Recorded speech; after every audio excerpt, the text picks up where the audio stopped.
And it's a very interesting format to have online interactions followed by physical interactions. So we have the best of both the worlds. Great, and my well wishes to all the participants and the organizers. I will move on to my subject allocated today, preparing action plan for change. As Dr. Saab has just mentioned, we will be covering this into three components. We would be talking about change for a while, and then we will talk about the action plan for change, and also we will be discussing a case study of how action plan for change was implemented, good, bad, ugly. It's for you to decide, but the process is something that needs to be conveyed. So this particular case study would be used in the second session today. We are talking about change, and somebody did mention the art of progress is to preserve order amid change and to preserve change amid order. That's what life is all about. Sir, with due respect, I would like to interrupt you for a few minutes. Sure. Sir, we have a little short activity of presenting a Vedic mantra related to leadership before Okay. starting the session.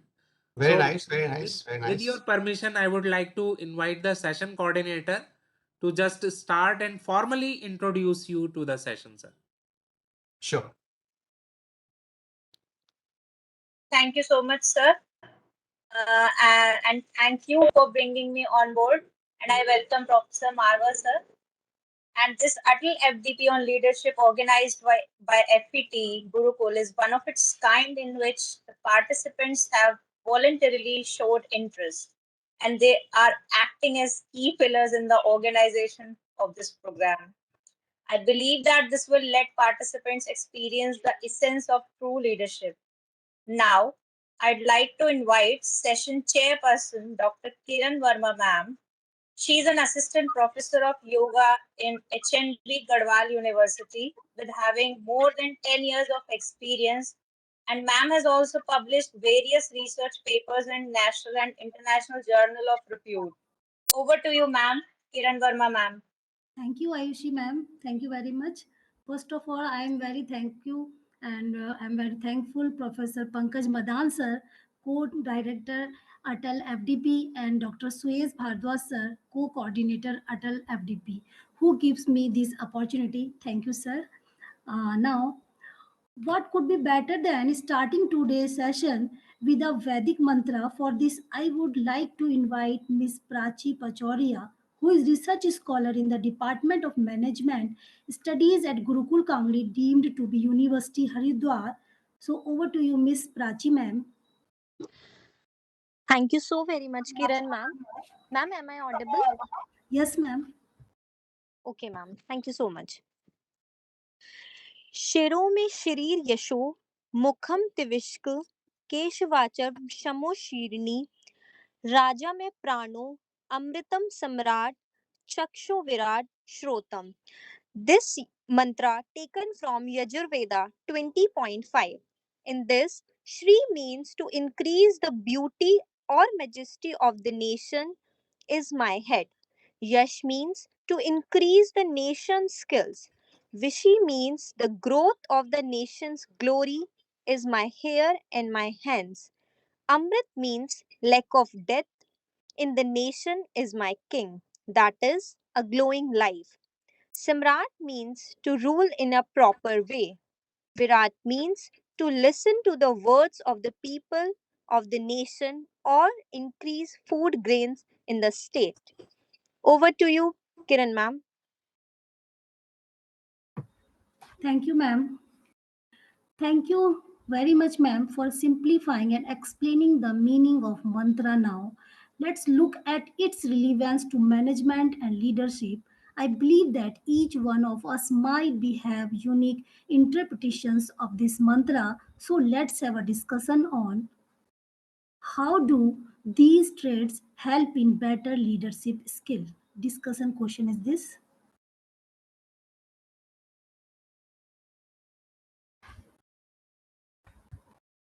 Participants are invited for discussion on this question.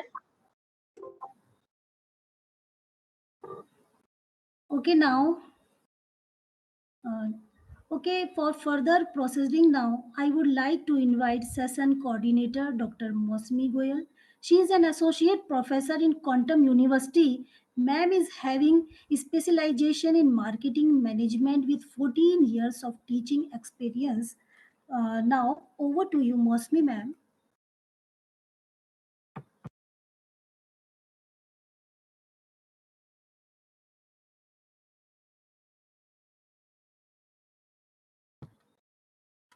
Mosmi ma'am.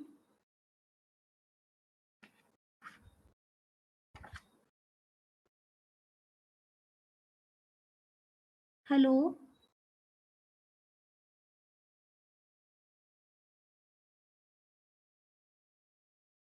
Over to you.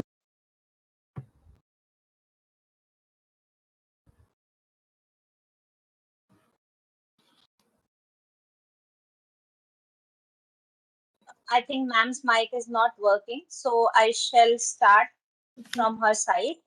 Am I Thank audible? you so. Ma'am, I am Okay, yes, audible. ma'am. Yes, ma'am. Yes, ma'am. You are Sorry, audible. actually, I think Mosmi my has network come is up. not working. No Thank you issues, so much, ma'am.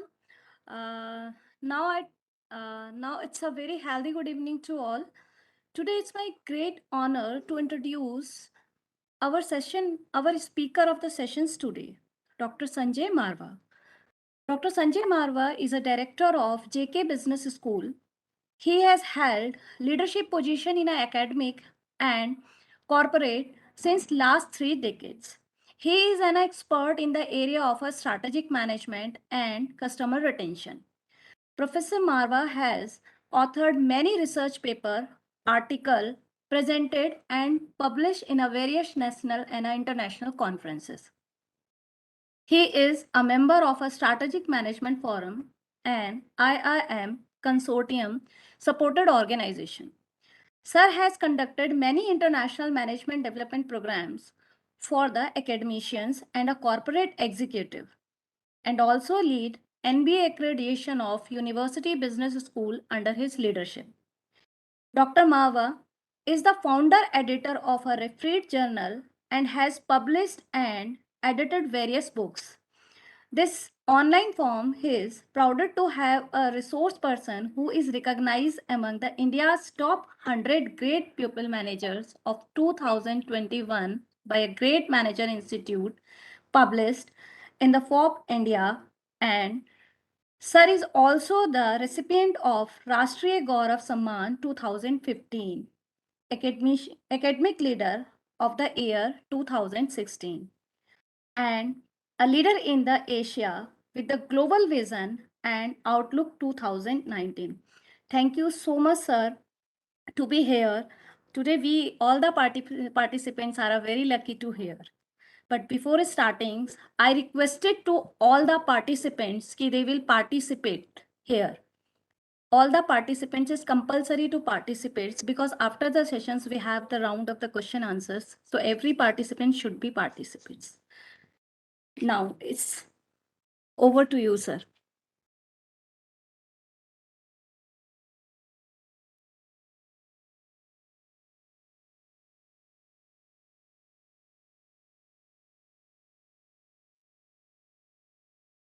Good evening. So we start with agenda for change. And before we move on to agenda for change, let's talk about what is change when we come to academics.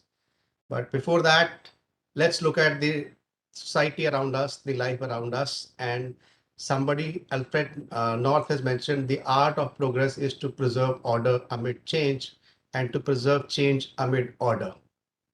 All of us have grown up listening to change is the only constant. And yes, life growing up has taught us many times that it is perhaps the only change which is happening around us. We have evolved decades after decade with a different social environment, different economic environment, different technology environment, different political environment around us. And all these environments are quite closely interrelated. And we have seen how industries have evolved from what they used to be in the past yesteryears and what how they exist today. All of us are academicians, so we should talk about what happens in the institutes, colleges and universities where students typically come for 3 to 4 years, somewhere maybe 5 years. They come and spend the self-discovery years at a college campus to learn the theoretical base that we as academicians develop for them.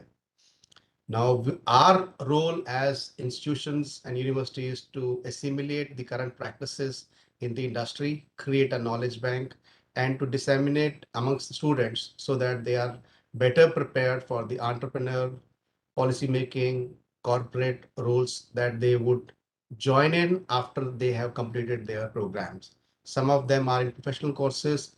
Those who are not in professional courses also undertake professional courses after that, and skill development happens to be one of the important areas at the institution level. It is always believed that the practical skills that we build, they can be modified and they are adaptable to the industry requirement.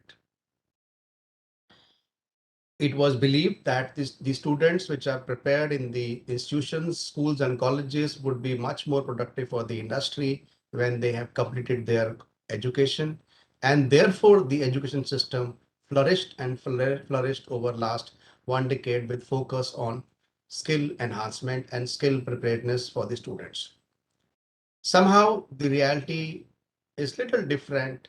There is increasing demand from the industry that academia need to probably adapt to the changing, fast changing industrial life, where the half life of the skills is falling very, very rapidly. And I'm sure all of us have observed around us how the how some of the industries have evolved over last decade or so. In fact, many of us do feel that changing the syllabi, changing the meeting the requirement of the industry has become a real challenge at the institution. Now, continuous revisiting of syllabus, innovative tailoring of the learning resources is the only way that our college outputs, our student output will remain relevant. Otherwise, the purpose for which the institutions have been developed, it will get defeated. So therefore, one of the most important challenges for an educationist is and educationist faculty members and the administrators in the academics is to ensure that the students which are prepared in the campus in the 3 to 4 years, where they, of course, not only attend classes but learn much more than the classes in the institution, they are made industry ready. And a lot of initiatives are taken from the government to the institutional level, to the student level, to the faculty level in the classroom, where some of the changes are visible. And all of us sincerely make our effort to ensure that the change that we bring in adds to the outcome of the education for which the student has arrived or has stayed in the campus. I'm starting with a very old story most of you would have come across at some time or the other, Alice in Wonderland, and where the Alice says, "Would you tell me, please, which way I ought to go?" The cat says, "That depends very much on where you want to go." And the Alice says, "I don't care much wherever I land up." So then the cat says that it doesn't matter which way you go. Very small anecdote, but reminds us that if there is no focus, whichever route, whichever direction that you might undertake, you will not lead anywhere. The focus of the change that you want to bring in must get decided when you start walking. The route that you take, the path that you take will only decide where you will land up. And if you are not certain where you want to land up, irrespective of whatever whatever route you take, you will not reach your destination. So some of us do complain about hard work and smart work, but do not reach our objectives. And perhaps the purpose, the direction that we want to take up, or the vision that we have had in our mind was not very explicit. And we do not come across the change that we wanted to bring in our classroom, in our college, in our university, in our country. And that is why that is the importance of vision. And without vision, no change can ever happen. Joel says, vision without action is merely a dream. Action without vision just passes the time. Vision with action can change the world. So any change that we have has to happen between our 2 years first, and then it happens in the classroom, or in the college system, or in the university system, or in the society. Vision with action can change the world. I'll get back to the theoretical perspective of what change management is all about. Change is the application of a structured process and set of tools to achieve a desired outcome. Today, we are talking about the outcome-based education. In fact, rather, we are talking more about the NEP, the new education policy. How do we get to the compliance part of it?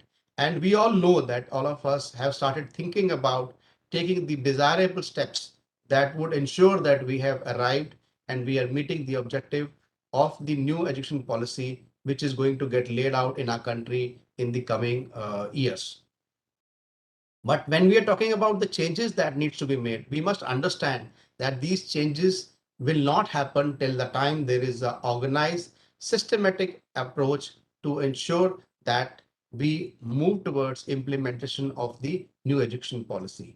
The systematic approach and application of knowledge, tools, and resources to deal with change is what formally we say a change management process. And that is what our emphasis is going to be. What is change management? How do we ensure that we take the right path to make the change happen? If you want to create an incremental change, focus on behavior. But if you want a real breakthrough, change the paradigm. Sometimes the changes that we intend to make are not incremental changes, like NEP. Most of us have been talking for the last 1 year or 2 years now that NEP is going to change the way Indian education system has been viewed by the society at large. Definitely, it's a new paradigm. And if we want to implement NEP into our system, the way we have implemented outcome-based education in our system in the previous years, we know that it requires much more than the incremental change.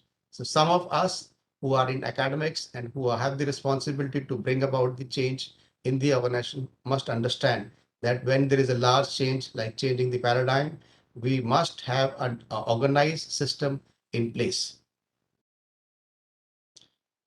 The first theoretical perspective, we have to talk about theory. We are academicians, so we have to look back as to how the change management system has evolved. David Feeney, one of the well-known prominent British academicians and who studied business transformation, first time introduced the concept of dolphins, that the change management, the structural change management in the organization should not be seen as whales. It should be seen as concept of dolphins. That was the first time when somebody identified how changes takes place in the organizations and what are the success mantra of a sustainable change. And for the first time, he identified that incremental changes can bring about large changes.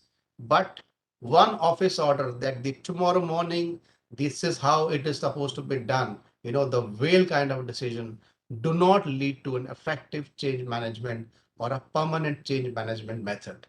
And today we will be talking about the structure of a change management method and how we can make small incremental changes to make that one big change that we would have decided to make for ourselves in our classroom, in our institution, in our university. So there is a need to create a climate for change by increasing urgency and engaging and enabling the organization through short-term wins. David Feeney, when he mentioned these observations, laid down the foundation of the change management process, the method, which was followed up with particular two different models, which we will be discussing today. And then we would be also implementing one change management activity post that. You would see the similarity in what David Feeney forecasted, understood that time, and how the models got evolved. So he says that, there is a delivery, it happens, and there is another delivery which happens, another delivery, it happens, and then you realize that the dolphin has moved from one end of the pool to the other end of the pool.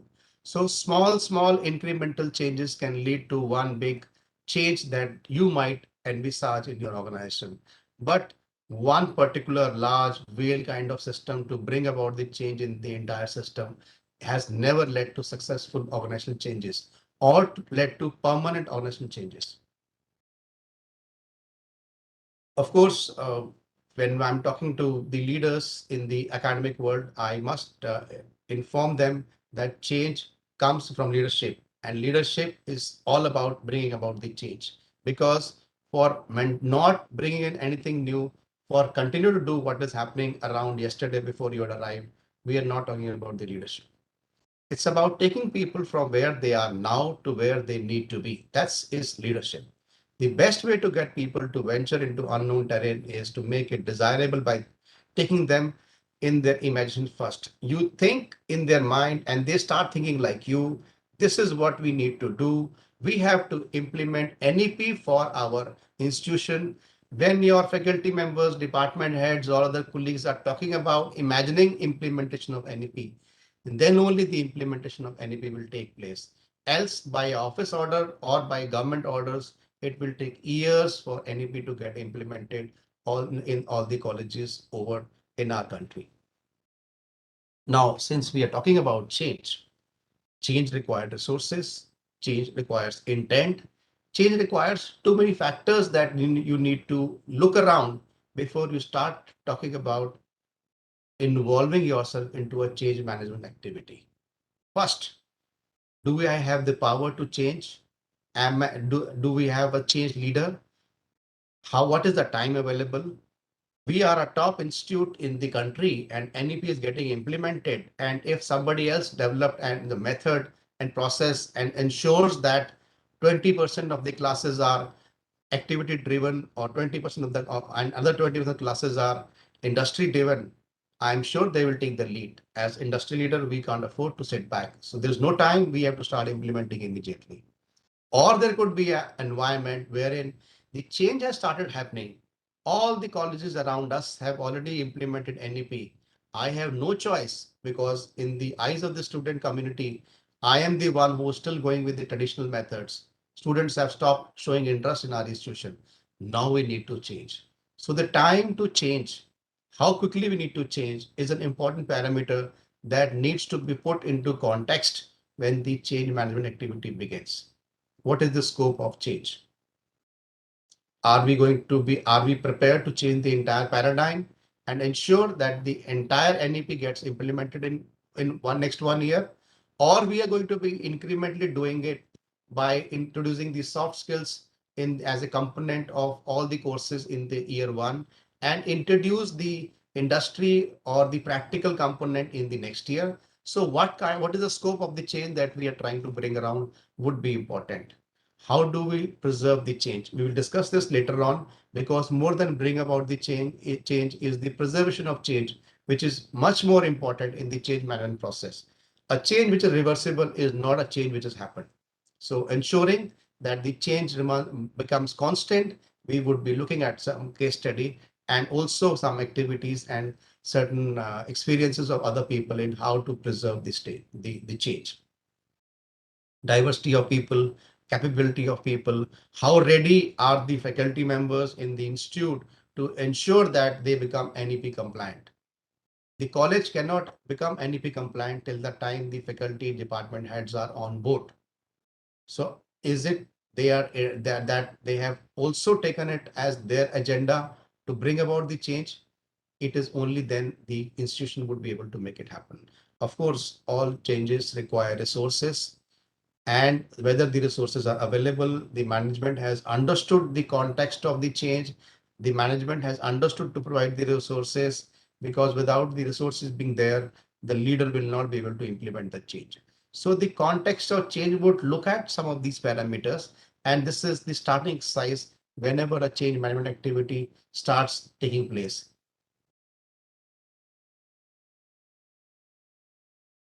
I will leave you with this sheet later on, the process of transition, and all of you in your academic journey or in your corporate journey or in your career so far would have noticed the kind of changes happen.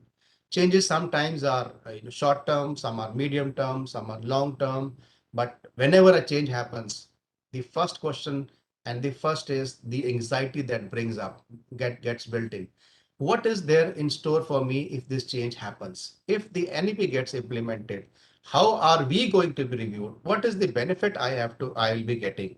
Will I have to make an extra effort? Do I have to now go to corporates and get corporate people to come and replace me for two classes out of 10, it would be quite an activity.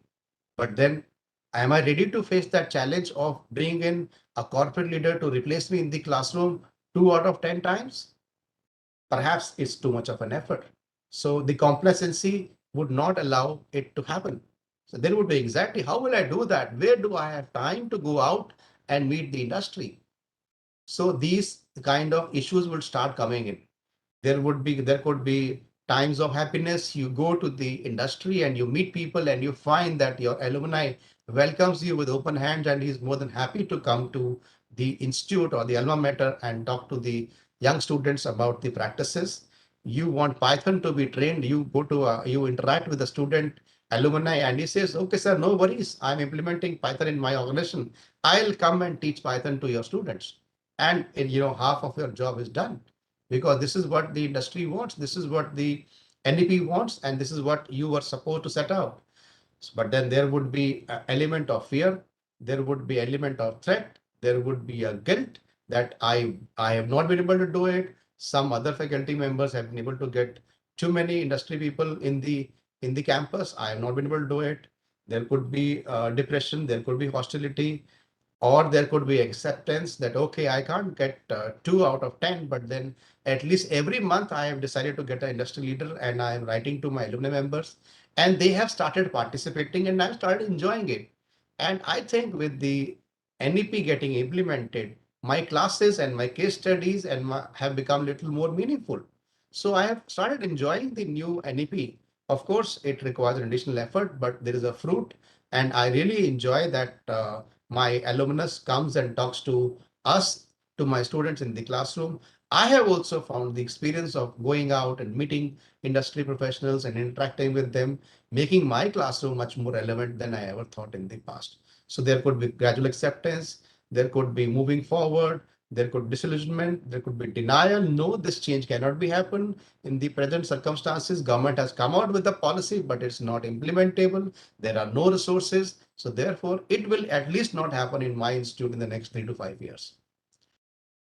This model exists and it is life. And in this life, whenever we bring about change, all these things will happen. And all of us have experienced them. I have experienced denials in when the changes took place. And it took me a long time to realize that this was doable. Young in my career, I was not confident how the technology is going to change the world. But today I have seen how technology has changed the entire social system. And the technology has become the biggest change agent. It is not the societal relationships. It is not about societal interpretation or what we call generation gap, but perhaps it is the technology which has started changing the technology system, which has started changing the social systems now. Now, all of us are learning, and so did I. But then today I realized that I was horribly wrong when I thought that the computer systems will not be able to do too much, because it was about programming and how will they change the social system or the knowledge system. Similarly, some of you would have seen your share of experiences when you would have seen a change management happening around you.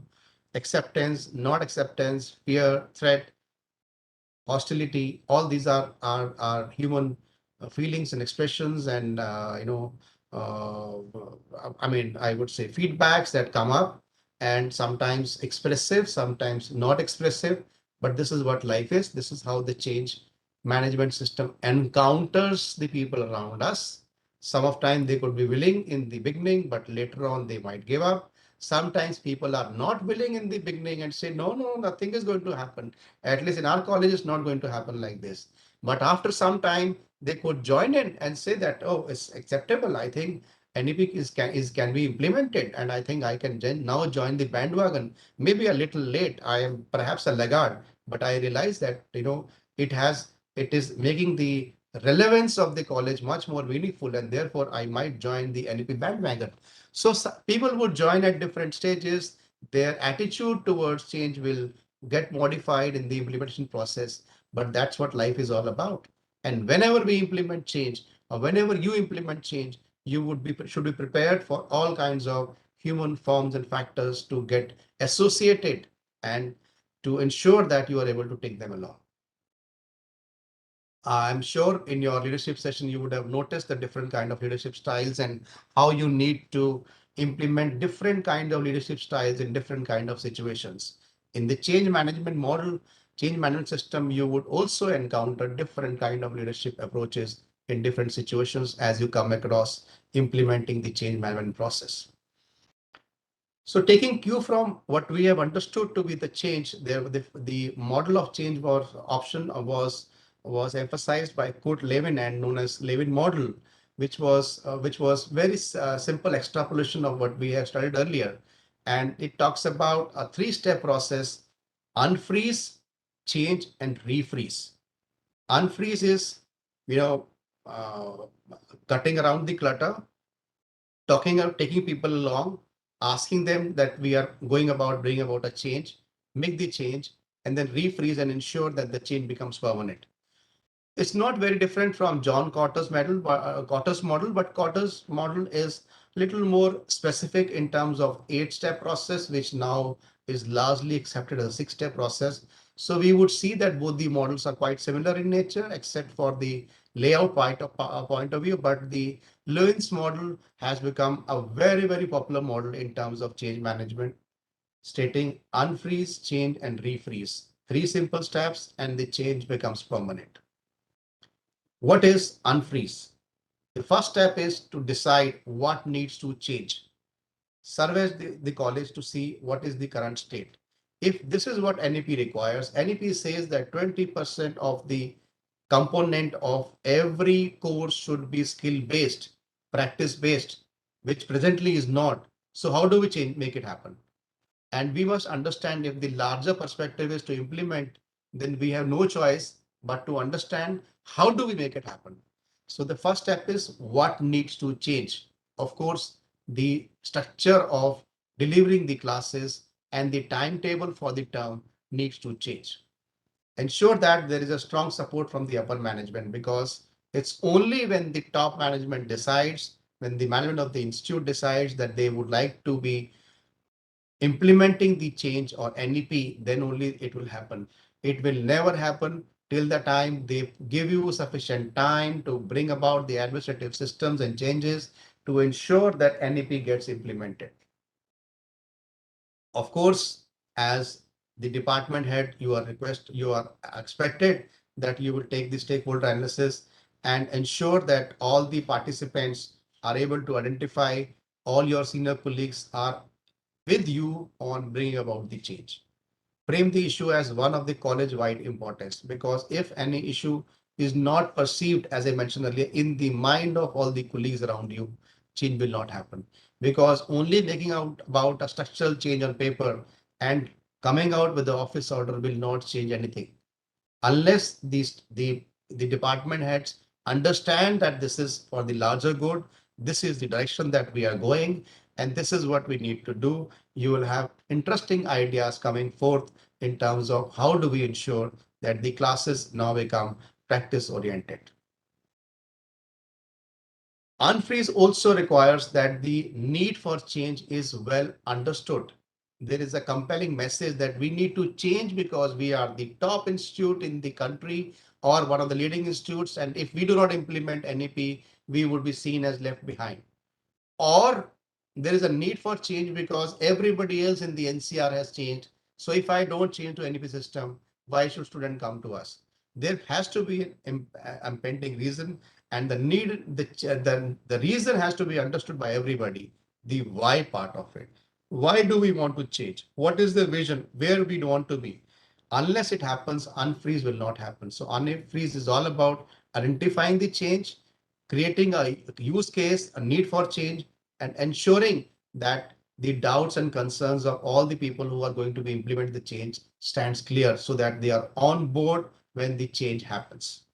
And as you move about, you implement the new timetable, the new system, the new structure.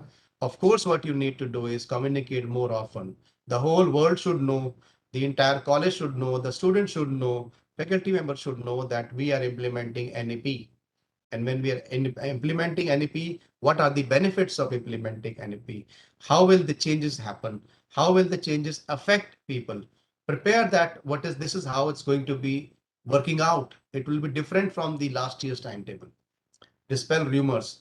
answer questions openly and honestly, because there could be times when people misunderstand the change that is being brought about. They will start resisting the change. And if there are some more people resisting the change would also meet challenges which would be difficult to handle at a later stage. So talking to the participants about the change coming and the process of change is very, very important. If there are problems, have interactions, have meetings, and sort them out rather than putting them or that it's a process, it has to be followed. It will not lead us anywhere, because a change which is not understood well by the large set of people never becomes permanent change.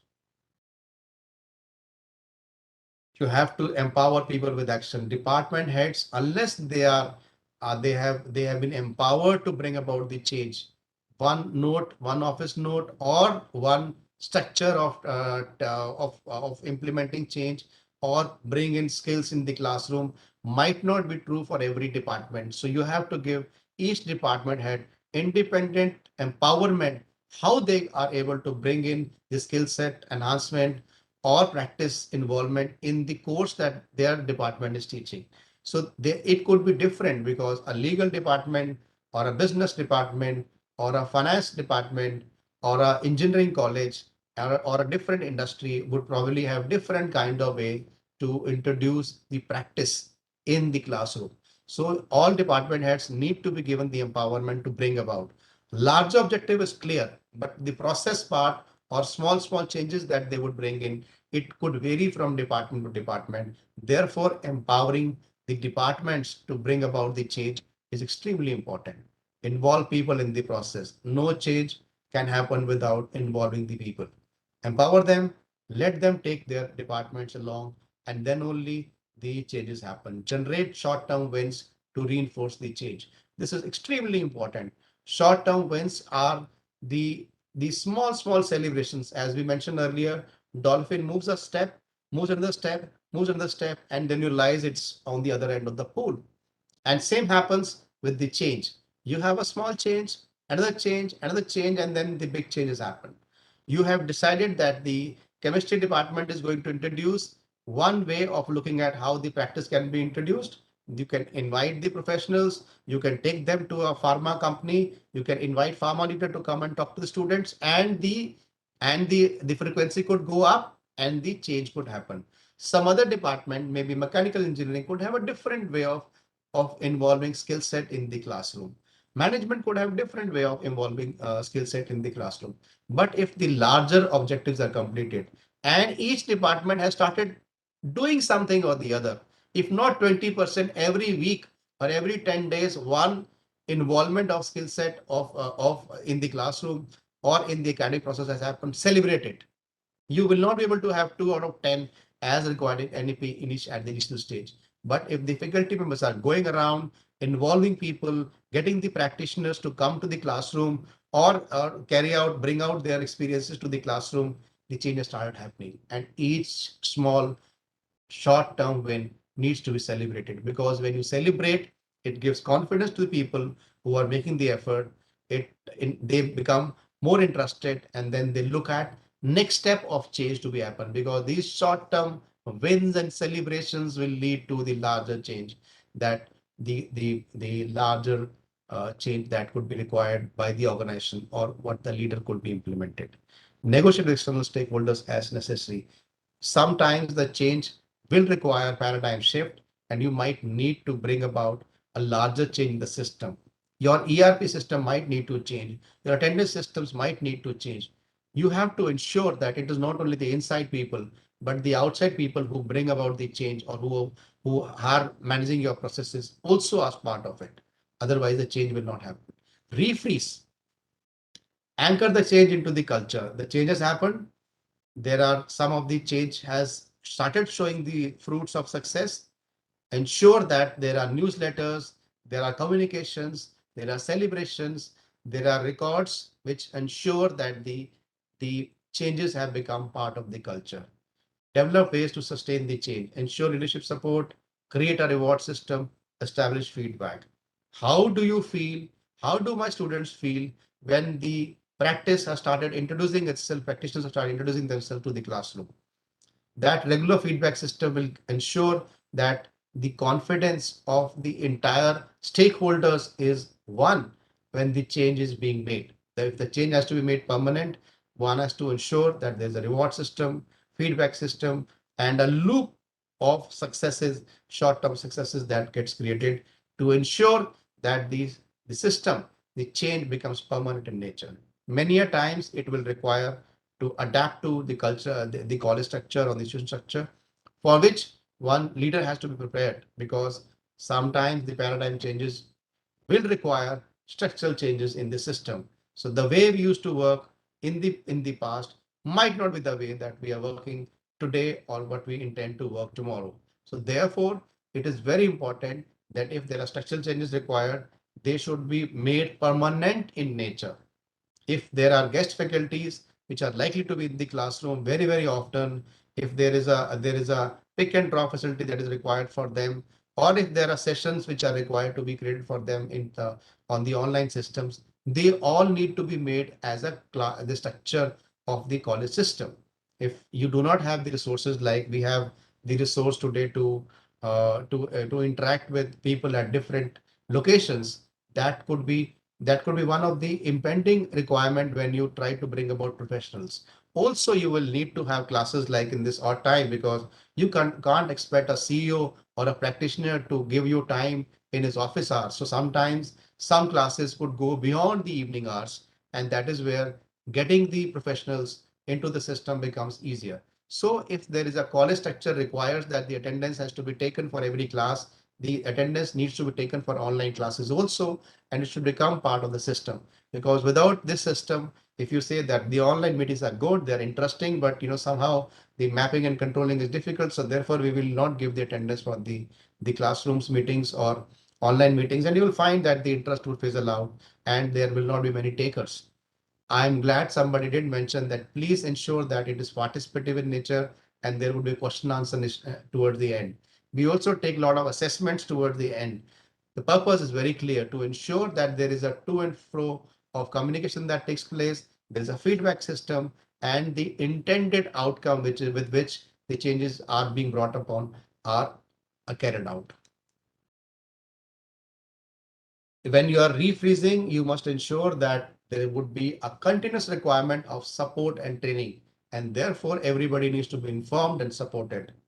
As I mentioned earlier, celebrate short wins, celebrate success, because each of these small success stories bring about large change. Sometimes the large change would not even get noticed, but the celebration of small wins is very important, because they are the steps on which the larger change has happened.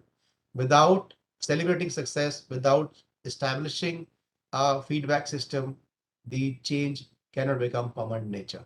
This is very similar to the Levin model, to the Kotter model, which we will now understand, and you will realize the process remains the same. It is the way you look at the approach which is got a little modified in the Kotter's change model. So Kotter's change model today is one of the most acceptable change models today, and established in 2001. And the Kotter says, by following a set process, organization can avoid failure and become adept at change. Kotter opines, by improving their ability to change, organizations can increase their chances of success both today and in the future. It says without this ability to adapt continuously, organization cannot thrive. So the organizations which are not changing, which are not evolving, which are not making change systems as part of its operating systems will probably feel the peril. They probably go out of business. And we have seen how the technical advancement, the social advancement has made companies go out of business. There used to be wonderful companies when we grew up, and they no longer exist. Nokia is one such example. I know how excited I was when I got my first Nokia phone. And today, perhaps nobody wants to touch a Nokia phone these days, although they were amazing phones, and they usher in a wonderful change in the societal system. First time I remember that Sare Jahan Se Acha was one caller tune which I loved to hear on the first Nokia phone I bought. But today, the music survives, but the phone has not survived. And in a large country like India, a beautiful phone like Nokia has become history. So if the organization do not change with the change with the environment around them, they have they can probably get out of business. This quarters change model acts as a guide for those who have to make the organization change work.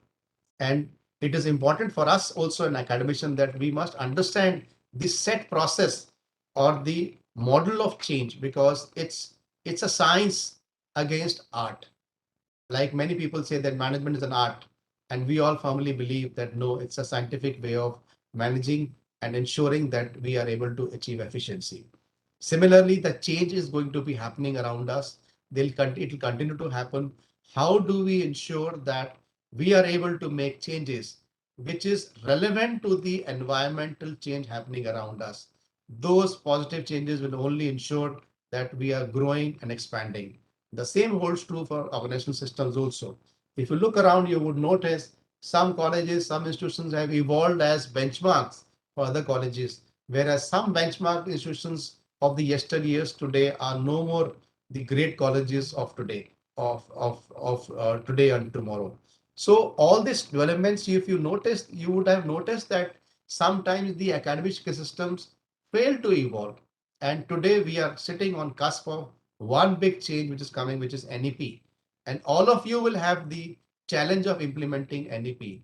How you do it, when you do it, what is the process that you follow, will decide, where on what stage of life you would be achieving success, and how it can add value to you, to your organization, and to the academic system that you have committed to work for in your present professional career.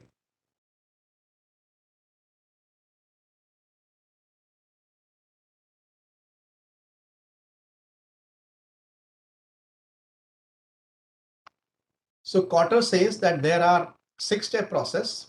First, of course, increase urgency, form a positive coalition of people to work around you, have a vision in place, empower people, celebrate short-term wins, and consolidate on the new approaches. If you look at the explanation, you will realize it's very similar to what we have discussed in the past, but of course it's a little more structural in status, and therefore it's easier to understand the six-step process. Increase urgency, create a coalition, have a vision, create, develop, communicate, empower people, celebrate short-term wins, and recognize people, and then consolidate the new approaches so that they become permanent. So this six-step process is something which today's change management practitioners say is the set short process of administering change in the organizations and in education institutions. So we will just go ahead with this. First, of course, sense of urgency, because if I do not believe that we need to change, I will not be able to bring the change. So first is to carry out the comparative analysis. I want to be the number one college. Yes. So I need to implement it now. I don't want to be left out because other colleges have started doing it. So I have to do it. So there could be a different reason for different people to bring about the change. But till the time they are acceptive that there is a sense of urgency, there's a change which is required to be happening, and that change needs to happen because we have no other option, then only the change happens.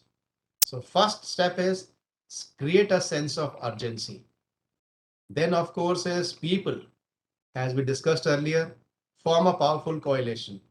There is very often, you would know that in our colleges we have teams of department heads who get empowered to bring about the changes.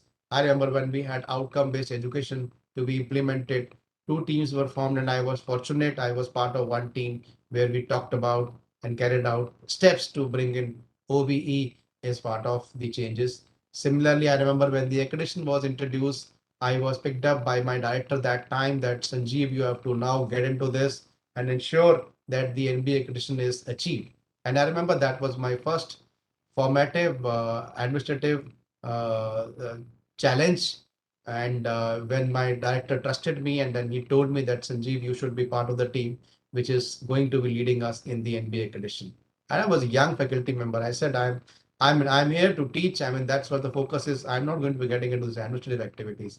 But it was a real changing eye-opening experience for me. So you have to ensure that there is a set of people who get involved with the team leaders, department heads, so that the vision of the top management, vision of the leader becomes the vision of the next level of leaders which are going to be empowered, because if you're going to be empowering the next set of leaders, till the time their vision is the same as the vision of the leader, change will not happen. And the first and the foremost is have a common vision. Create a vision to help direct the change effort. Develop strategies for achieving that vision. Use every channel and vehicle of communication possible to communicate the new vision and strategy. We are implementing NEP. So unless the entire organization or the entire university starts talking about it, the change will not happen. So once the vision is established, I think the other steps do follow.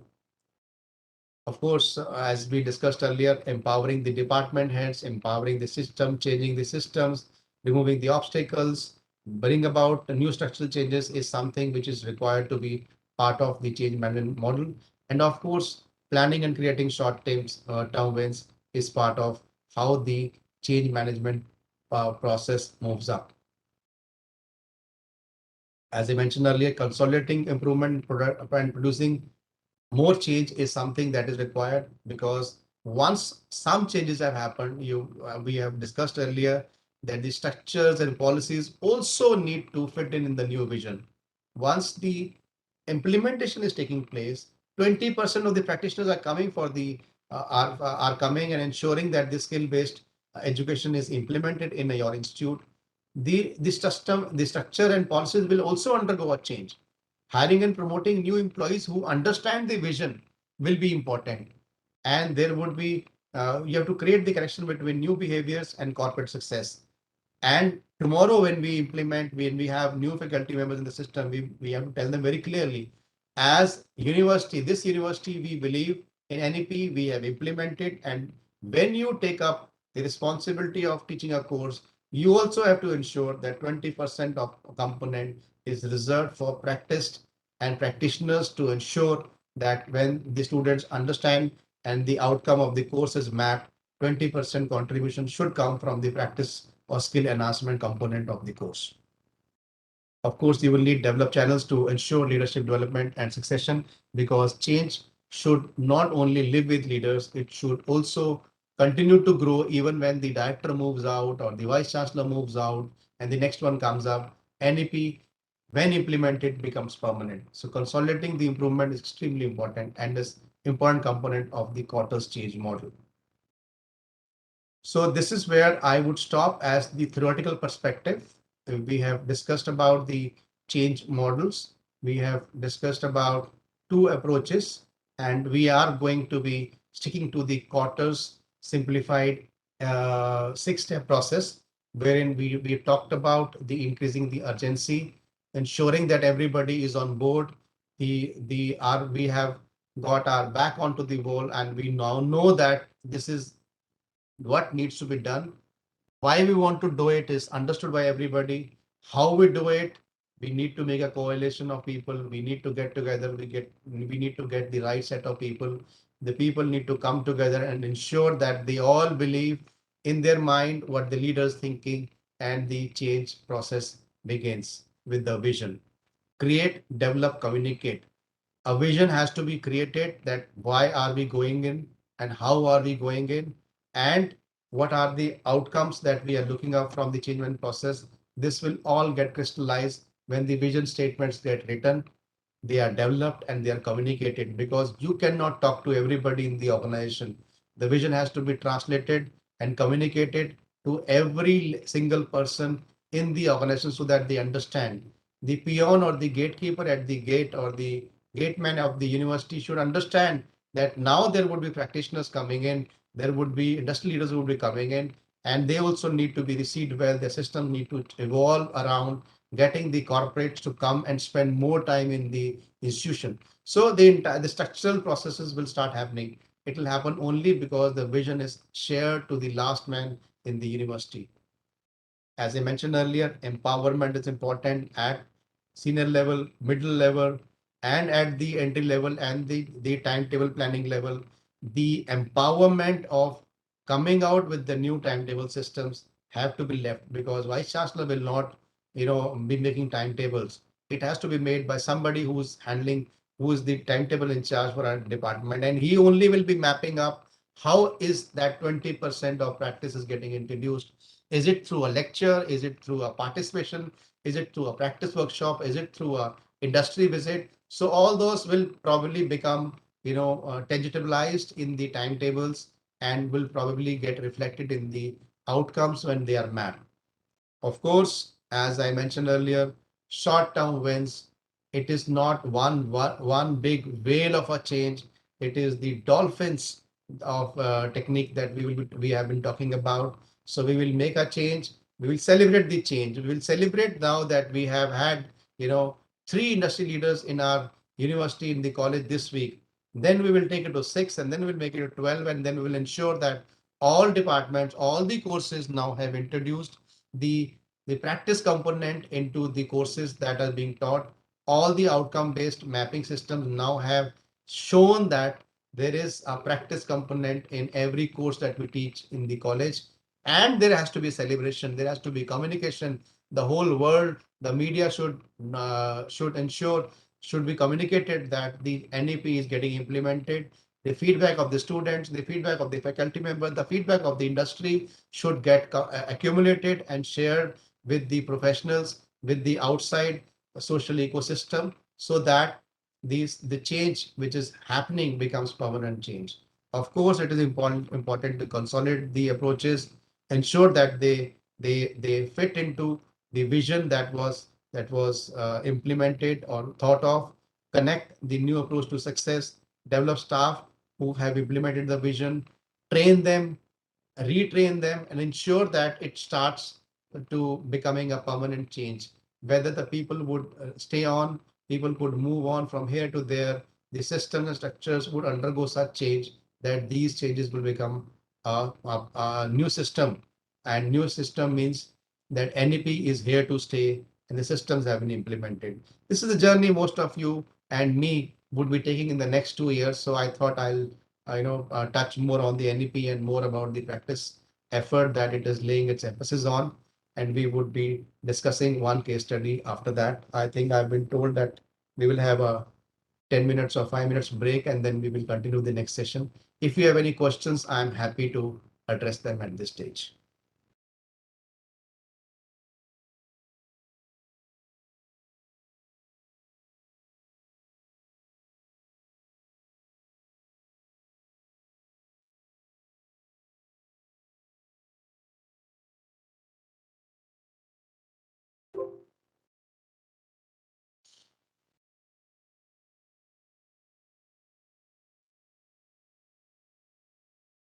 Dr. Mosmi, and am I right in terms of giving a 5 minutes break for them to, digest the change management system, and then we can come back and start the case study?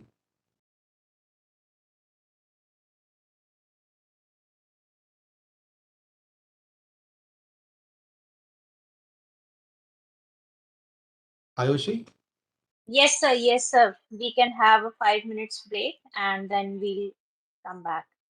we come back and then start with the case study. Yes, sir. Yes, sir. Yes. Okay. Thank you.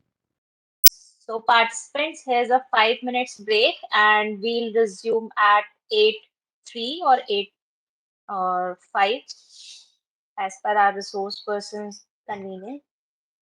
Yeah, so maybe after 5 minutes or 8:03, we can reassemble and then continue with the process. Yes, Meanwhile, sir. some Yes. of yeah, if you have any questions, maybe you can hold up a few minutes or you can type it here. I'll be happy to, receive the questions here in the chat window, and then I'll be happy to answer them in the before we take the next session.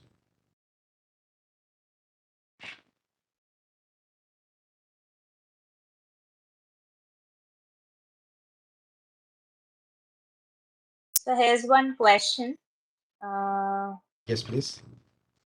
from Dr. Nirmesh Sharma. And the question is, what if empowerment is not ensured? Huh. Dr. Nirmesh, if there is no empowerment, change will not happen.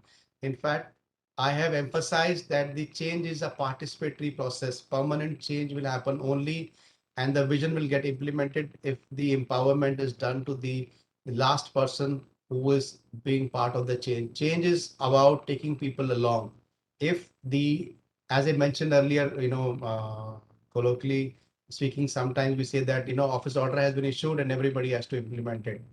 This does not happen because the change which is notified by the vice chancellor or director's order will find much more lack of interest in implementations, and half-hearted implementations are will never have the requisite interest. So if today, as head of the institution, I notify that we are implementing NEP, everybody to note that implementation of NEP should happen from 1st of October onwards or 1st of November onwards. I mean, nothing will happen because office orders are office orders. Who will take the lead? If I say registrar has to ensure, so registrar will again have to then go to department heads, and they have to have a shared understanding of what the NEP wants. And the understanding says that we need to look at our education system differently. So it has to be, it has to happen, and it has to happen at the department head level. If the department heads level do not make the change will not be happening. So Dr. Nirmesh, Yes, sir. the change has to come in totality, and without empowerment, without the systems giving freedom to people, the change generally are, I mean, they can happen on record. You will find that some department will start doing it, but it will not become a permanent change. So when we are talking about the structural approach to change, systematic approach to change, this is important. Sir, my sir, I have one more question related to the same Sure. empowerment process. Sir, is that empowerment process be applicable in India, sir? In Indian universities, sir, especially the private universities. Madam, whether it is private, public, if the change has to happen, if some timetable has to be reworked, whichever department you Yes, sir. handle, if it is Yes, sir. not, you don't have the permission, or you don't make the timetable, or you don't bring about the change, the university Mhm. cannot say that I have implemented NEP. I have got Yes, sir. practitioners into the system till the time you start getting the practitioners into this place. I'm just giving the small example. In case you want to quote me to quote and discuss some other example, I'm happy to discuss that. But till the time the local department level decides to bring in the change, it cannot happen. So whether it is private or public or government university or a private university, it has to happen and percolate at the last level. If you are, suppose you are the department head and you Yes. are not inclined to bring about the change, you will say, okay, what I will do is every week I will keep a lecture for one guest speaker, and that is my way of looking at practitioners are now 10%, 20% of my core system. But that would be lip service. And if that's a lip service, it will not, because every department will start doing it. There is a very interesting observation somebody had mentioned. Once the government of India decided that all of us, the entire country will have a disaster management system. And a government order was issued from the PMO level that all the districts will have a disaster management system. Now, that was, the country was pretty new. It happened about a decade back, and many of the DCs have not seen what disaster management activity could mean, because some places are prone to earthquakes, some places are prone to flood. And how do we address them? And what kind of disaster management system will a deputy commissioner in that district will happen? And one somebody in the southern India, one DC looked around and went out and picked up the army unit, and took out the commanding officer number and wrote it there. In case of any disaster, contact Yes, sir. colonel this at this unit, because army people are very smart and they will be able to bring about the stage. You know what happened? Yes, sir. After that, all the districts had the same. They looked out for the nearest army unit and pasted the number that my disaster management system is that nearest army unit mobile, or the officer's number is this. This is not the Got way it. change happens. Mm-hmm. And today, if you see, the country has come a long way. We have disaster management systems in many districts. In case of any emergency, terrorist attack, we have systems in place. And we have evolved in the last 2 decades over the disaster management system. There are different teams. Of course, I'm not undermining the importance of army, but new systems have evolved. There are different units for every kind of emergency or disaster that can be addressed. And the local deputy commissioners also have raised up their systems as to what kind of emergency happens, which unit to be addressed and communicated. So those systems have evolved. But empowerment without, by stating that you have to come out of the system, systems do not happen. The change will not be permanent. Yes, sir. Got it, sir. Yes, Thank you sir. so much, sir. Thank you. Sir, myself, Dr. Mosmi Goyal, I just want to ask you one question. Yeah, sir, you just talk about the obstacle. Actually, when we introduce any type of the changes in the organizations, so we have to face the various obstacle at the lower level. So suppose if we are going to apply the NEP or any change in our organizations, so how to deal with that obstacle? So we can easily, the people can easily accept the changes. Very good question, Dr. Mosmi. See, anytime we decide, as leaders or as department heads or directors or vice chancellor that this is important, so we must make it happen. But every change, touches the structure, system, processes which are already existing in our organization. So and all of us are comfortable with this is the way the bills are processed, this is the way guests are received, this is the way timetable is prepared. So the moment you want to introduce NEP, lot of structural systems will undergo a change. So if the resistance is happening, it's normal. And we must understand that if somebody is saying that, this will change this timetable, this would, and how will I, pack my timetable in this? I know I am outside Gurgaon. How will I get practitioner to come to and, stand in front of my students? I am not in the heart of Gurgaon.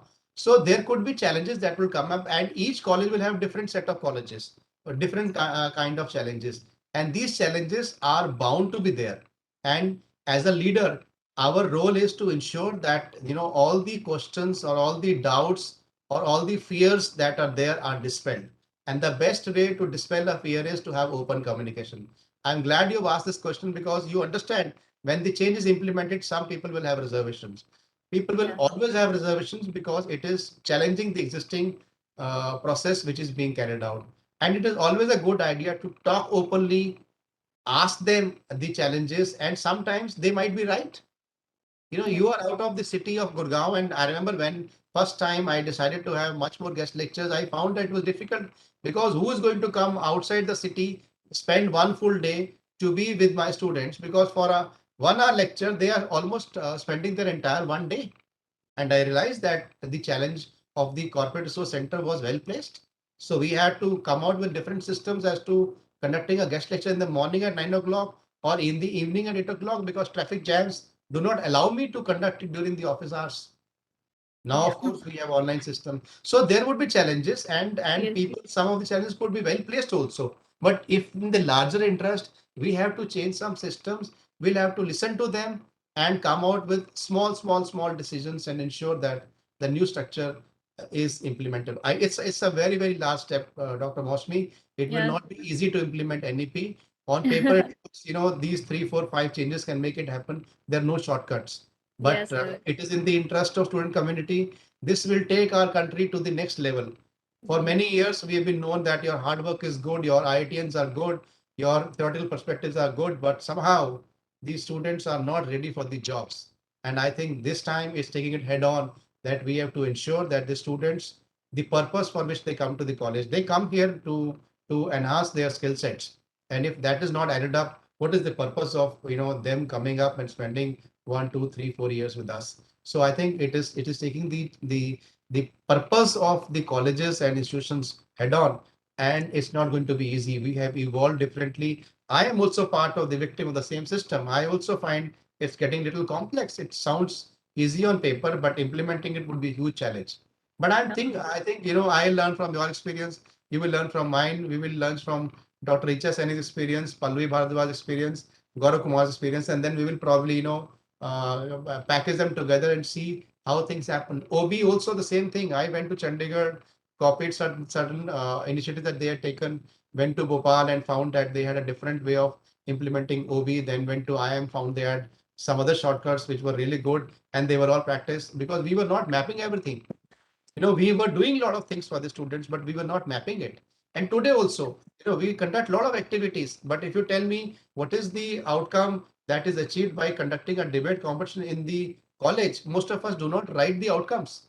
So we know that we conduct debate, but we do not know how it is impacting the student. So we have to only structure it in such a way that we conduct debate, and with the process, these learning outcomes are achieved for the student community. So it's all, I mean, we are Yeah. doing largely the same job, but we will need to probably structure it a little differently.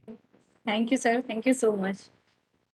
Yeah, I requested to all the participants to clear their doubts and ask the questions if you have. You can write in your chat box also. I'll take a 2 minute break and I'll just join back, ma'am. Okay, okay, sir. Okay, no Thank- issue, sir. Yeah, Thank you, ma'am. we'll continue after 2 minutes. Thank you, ma'am.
There are no Yes, questions. sir. Shall we continue, sir? Yes, ma'am. So there Yeah. are no questions. So I can presume that probably either nothing is understood or right now, I think it's time for the participants to take a break. So probably they'll come back and then, questions are very important in our life because it is only the questions that lead to the right answers. So I'm rightly so. I'm also very particular that when the right set of questions are coming, probably some meaningful discussion will take place. No question means probably, it was all theoretical perspective. It is theory. I don't deny it, but then we teach theory in the classroom.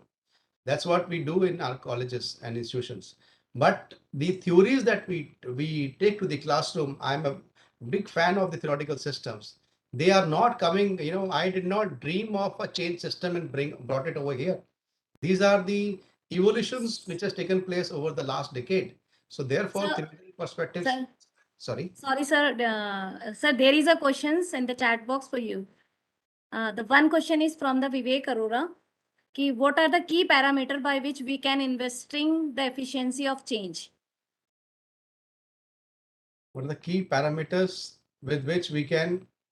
Okay, Invest. Yeah. what I will do is, as we finish the case study, because I'll move on to the case study, I'll come. I think Okay, it's okay, an sir. important question. It Okay, sir. sounds interesting also. And I think some of the parameters would probably get answered in the case study. Not Yeah. all, because we will need to come back to the theoretical perspective once again. And I'll come to that. I think it's a good open leading question. So we will take it after we finish with the case study. Okay, sir. Okay, sir.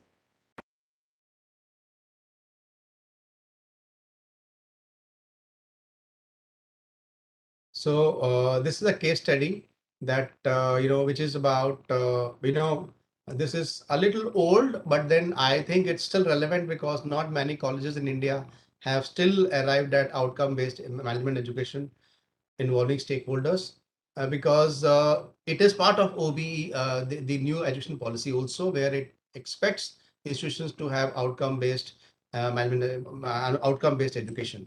So we will move to that. We will move to the case study, and the study is about since I was running a business school, so it's all about to bridge the gap between academic and industry with outcome based education with the involvement of students and faculty participation. So this is how your reports, long reports generally look like. That this is the aim of the study, and what is the scope? The scope is, of course, to take the management, industry, alumni, students, staff, and faculty member along. As the question was raised earlier, that if people will have doubts, of course, people will have doubts because suddenly you are changing the system which was not relevant, which is not the same as it was there yesterday. So there will be questions, there will be doubts, there will be fears, there will be apprehensions, and there could be challenges which will come up. And as a change leader, you will have to address all of them before taking people as a coalition along with you on the change. To introduce program outcomes and course outcome based on higher level thinking skills as per Bloom's taxonomy. I presume most of you are aware of Bloom's taxonomy. In case you have queries, I can answer that also at this stage. And of course, it requires well-defined rubrics to be used because to attain for the attainment level. Many of the colleges have already taken steps in the last 2-3 years, but this was about 2 years back when we set out on our journey to ensure that outcome-based education is implemented in the institute. We established the vision and mission statements. The program education objectives were laid out. Mapping of PEOs with the missions were done, and defining program level objectives and the program specific objectives with Bloom's taxonomy was carried out as the first starting point.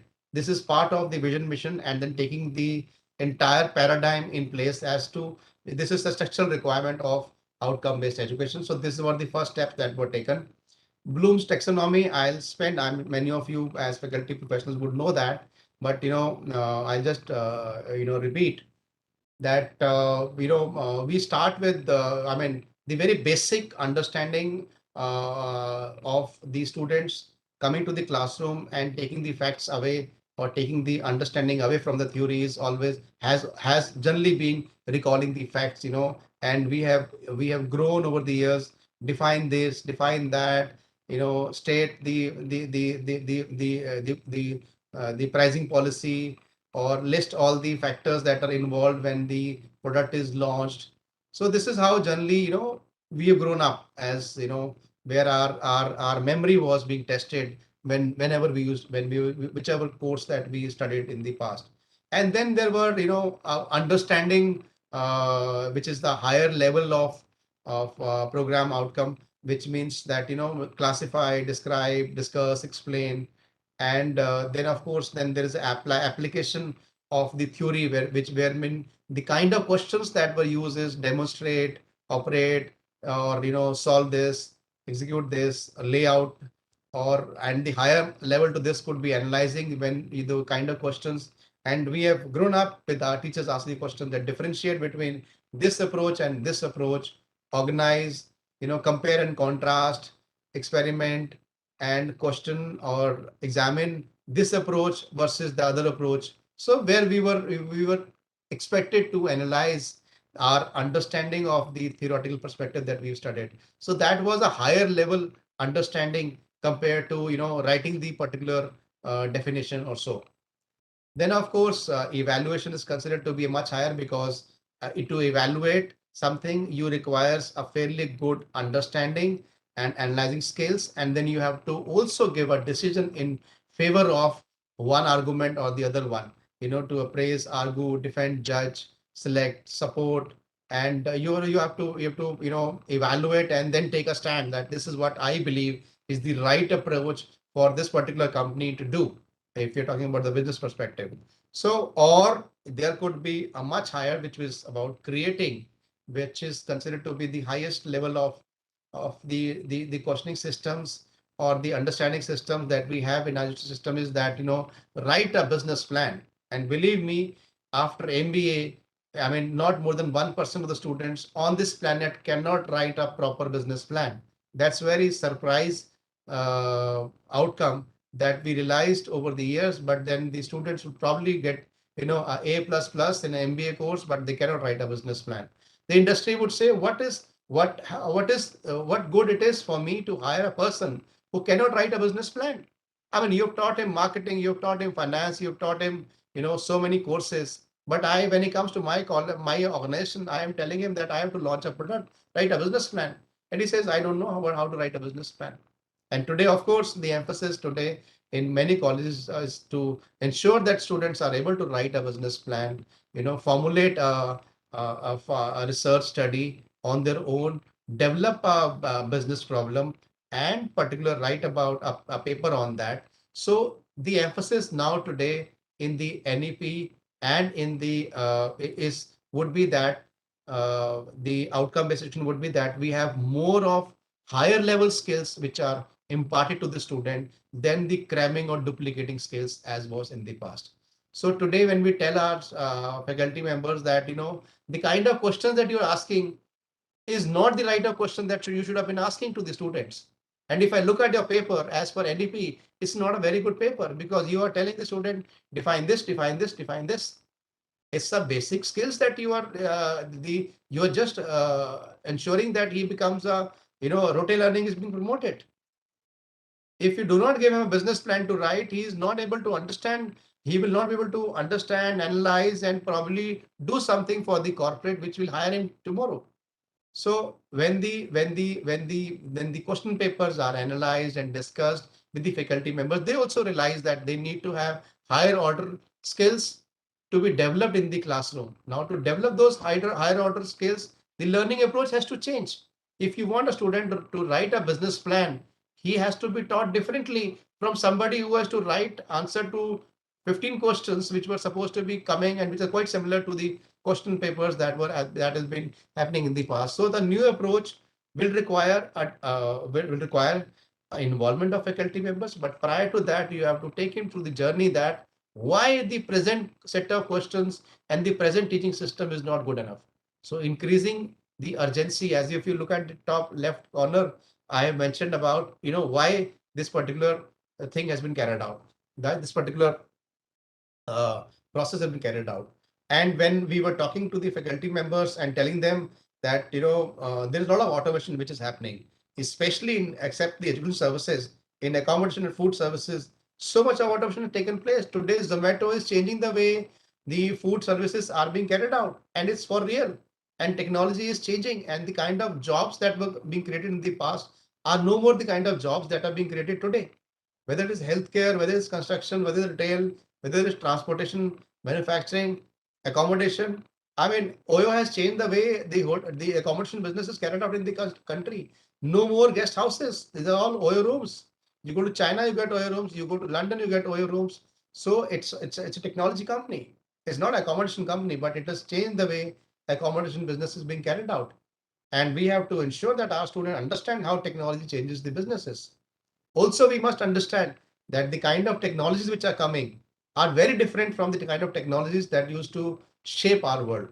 Today, the machine learning is going to be adopted by 73% of the organizations, digital trade by 59%, Internet of Things by 75%, user and entity big data analytics is 85%. Almost every organization that you can think of has started involving big data analytics. Gone are the data of Excel. Excel is, yes, is there to be used by everybody. It can solve most of your problem, but everybody wants to have a meaning out of the data. And data analytics is a anticipated skill by every hiring company. If you do not have data analytics or business analytics, or if you don't have data management systems in your business program, the companies like EY and KPMG will not even look at your students, because the expectations of the industry is changing, and therefore our system need to evolve. And the kind of jobs which are coming, business analyst, and the service engineer, the social engagement manager. I mean, there were no social engagement manager few years back. There were no UX designers 4 or 5 years back. There were no UI designer a few years back. Digital marketing is just about a decade old. But migration engineer, cloud architect, data scientist, solution architect, service technologist, VFS artist, these are the new jobs. And these are the jobs which are attracting the young students who are moving out of our colleges. But are we preparing them for these jobs? The answer is no. But he is going to be somewhere on this framework. He will be working he will be probably, working in some of these roles. And these roles are expanding. The kind of jobs which are evolving are expanding exponentially. Are we doing enough as an institution to prepare our students for this? The answer is no. And that is the sense of urgency. That is how it got generated 2 years back, that we must change because we are missing what we were set out to be. Of course, the surveys were carried out, and the student perception was taken, and students were like, always, you do whatever you want to do, you know it better, but I have to ensure that my class, my A plus plus and scores and attainment levels are shared with me. I should know how I'm going to be evaluated. My program understanding should be very clear. I should know how I'm going to be assessed, because for student the assessment is important. I understand the program objectives. You are writing in front of every question that this will have this kind of weightage or this kind of weightage. It is supposed to assess this or it is supposed to assess that. But what I need to know is, when I am making the effort and when I am giving the examination, I should be suitably rewarded. And they had this challenge which was understood. Faculty members, of course, mentioned that, there is OB is important. I understand the outcome is important. I mean, I know from Gita days that, the result is important. And I am making my right effort, but somehow the results are not mapping. If you want, I can map the result, but then I have too much of load of classes. There is a training that is required. I mean, I already have so many things to take care of. Will I be able to have productive time to get and implement into OB? I'm not too sure. As Madam asked, there were reservations. There were many reservations because the faculty felt that they were absolutely packed up, and they have to conduct a conference also. They have to conduct MDP also. They have to teach so many classes also in a week. So they said that probably I don't know. I mean, I find it interesting, but I don't know whether I'll have time. So I need to be some time to be given to me to look at what is OVE. When the industry was talked to, they also realized, they also said very clearly, I need critical thinkers, I need innovators, I know people who are problem solvers. This is what I need, but this is what I'm not getting from your college. I get students, I actually have to train them for 6 months. So everybody has a different perspective on what was being carried out in the college as education. So we all agreed that not implementing the program will result in lack of direction for both students and faculty. The teachers are not trained in designing courses, outcomes, and assessment. It will affect both the quality of program and the placements, and the student will ultimately suffer.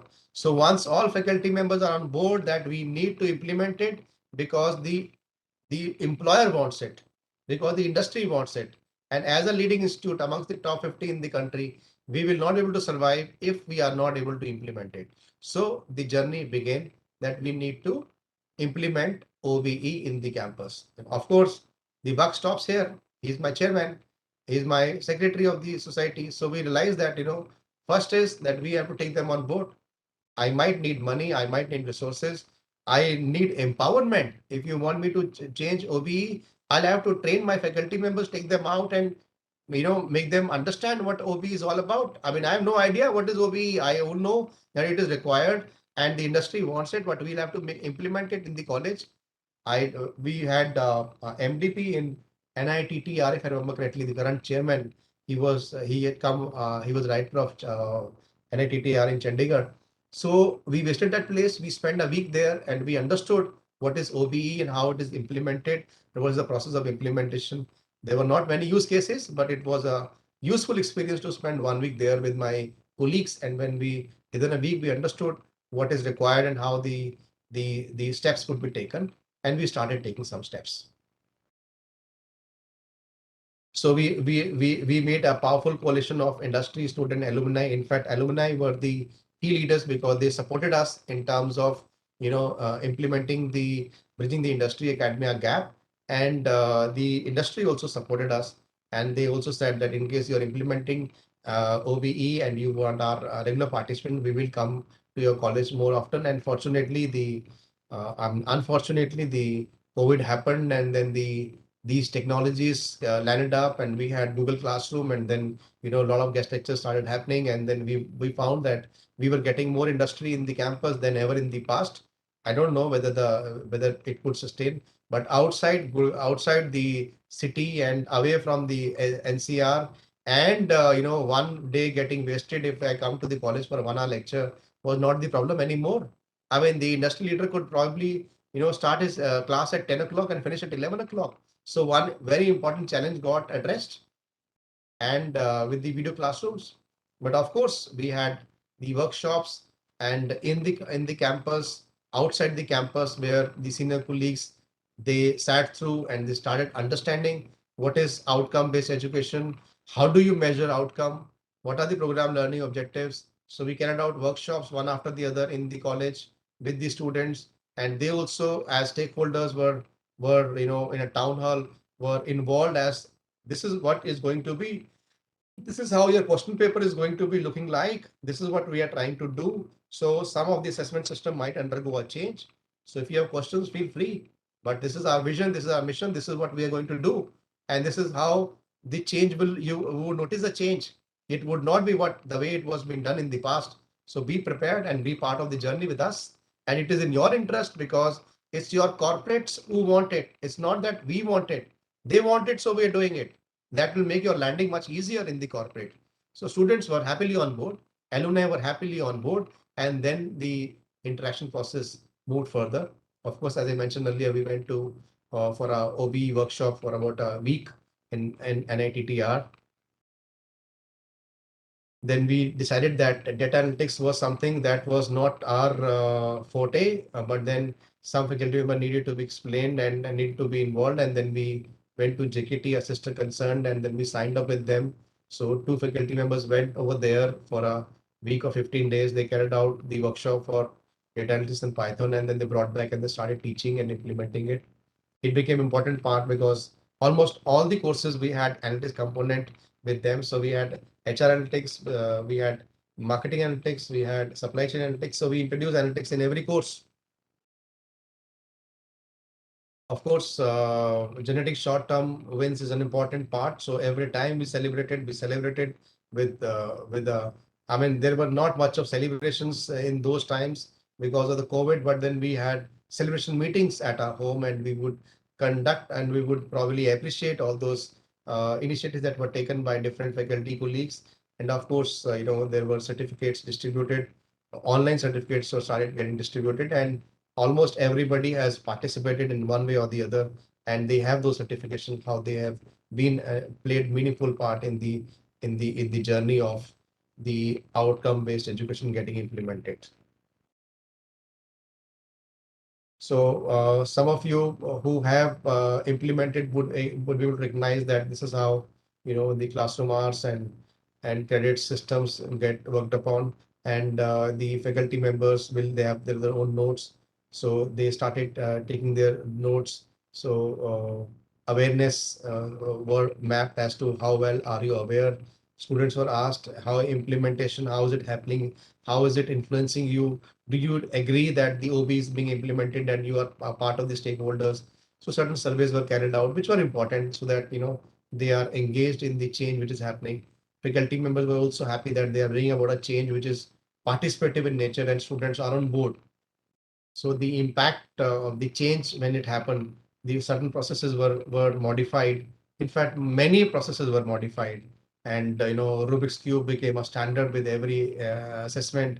Our interview, starting with our interview process of the student, till with the assessment in the end term exams and the vivas, there were rubrics for every activity, and those rubrics were initially one faculty member developed it, then the second one also found made some modification, and then we have standard rubrics, getting circulated in the college, and then everything, all activities had rubrics which were developed and validated and implemented, and then our entire system got to the OB based system. Of course, there were database changes which were required. The it impacted the there were a lot of gaps which were getting addressed. There was a collaborative environment in the campus because industry was partner. In fact, the government was partner, and certain other institutions like NITER were partner. There were consultants who were partner, and it definitely improved the inputs. And definitely, if you've implemented the outcome, you also know that you will get much higher accreditation compared to the institution which have not implemented outcome-based education. Celebrating wins also has one component which is communicating. And of course, once you're able to do something, you have to tell the world that we have done it. So consolidating the new approach requires the communication outside the world that we are implementing. We are in the process. We are doing it. There are challenges, but then we are trying to implement it. So effective communication is important. Of course, we started with authoritative approach. I will not get into the leadership methods, but I am sure in your leadership session you understood difference between authoritative approach and the collaborative approach. Yes, sometimes there has to be authoritative approach in life, and definitely when the management approved, then the message was loud and clear that this is how we are going to be, and then the teams were made and the guiding coalition was developed, and then the change started happening. Of course, there were delegation, and there were independence given to the department heads, to the area heads to develop their own objectives, and then they were all assimilated, and then the program objectives were developed. There were success stories which were shared, including the chairman. He was also keeping a strong eye on how things are being developed and how the new initiative is leading, because he also understood that if it gets implemented, the accreditation standards should improve.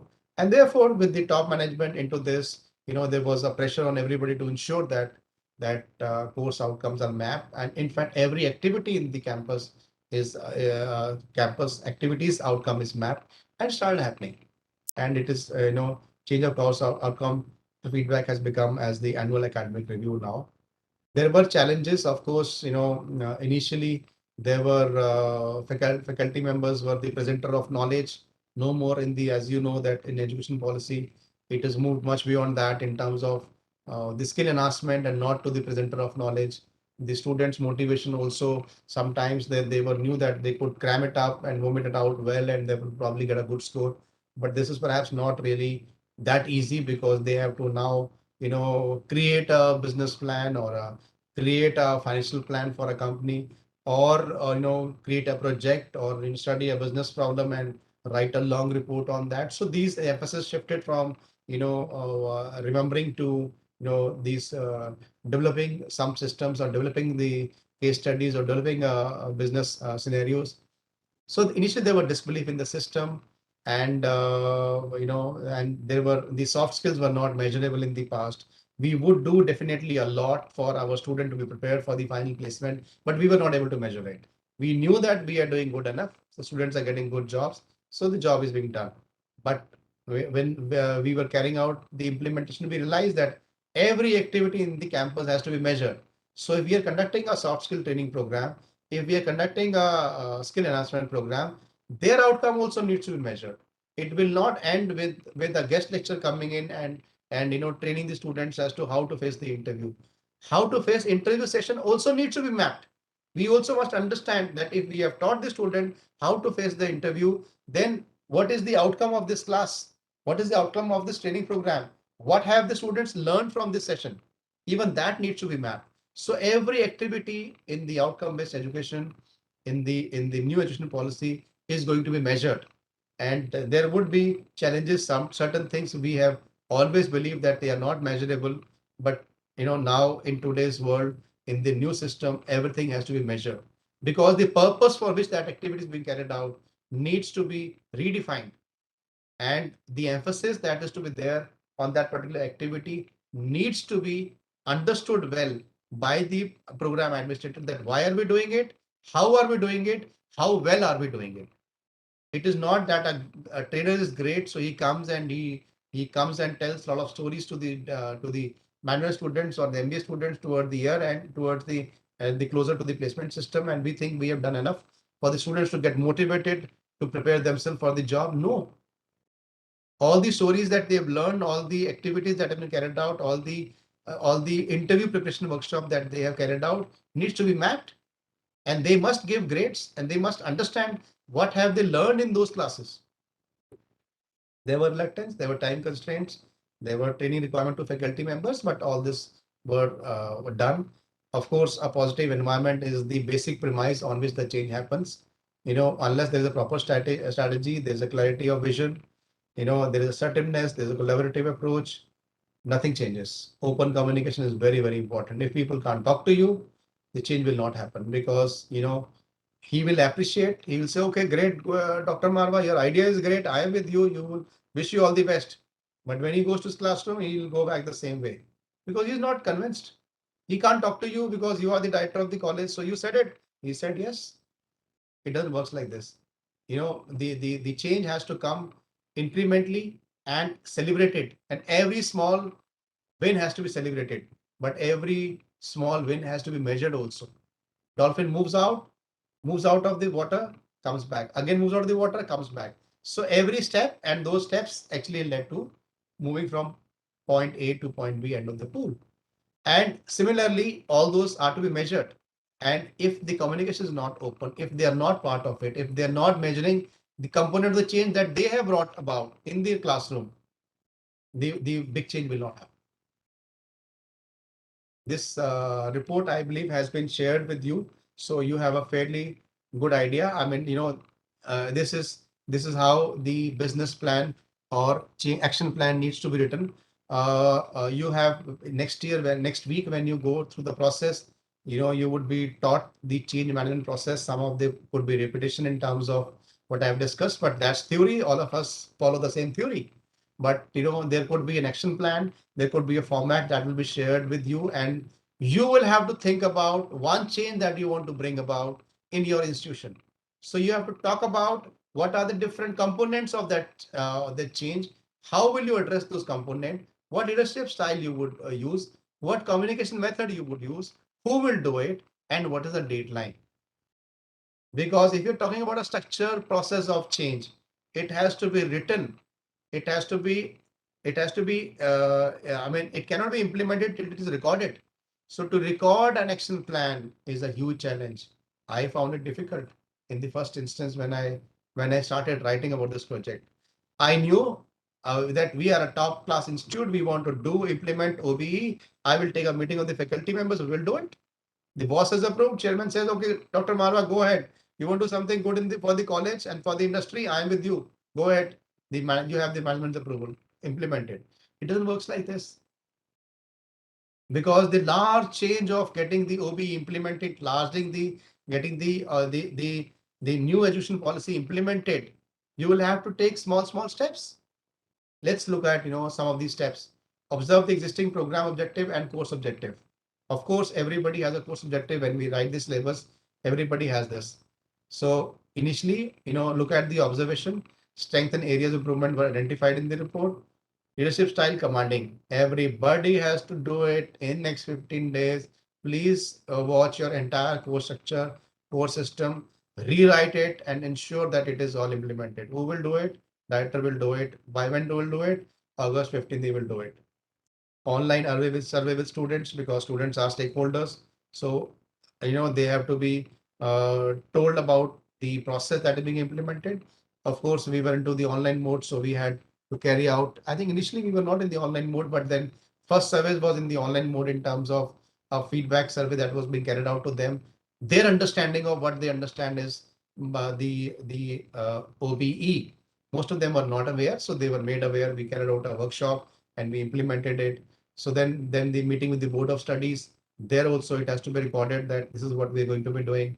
Academic advisory board has to be involved.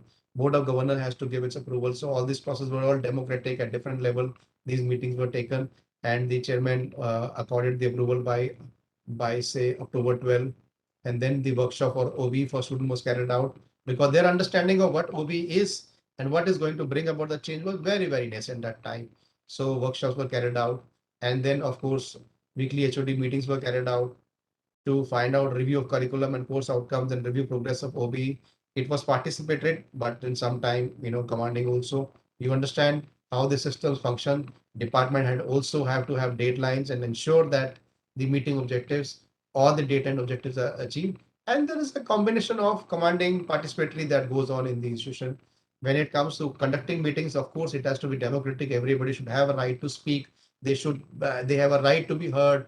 They should be listened to, their challenges should be understood, and all meetings should be done largely the democratic method.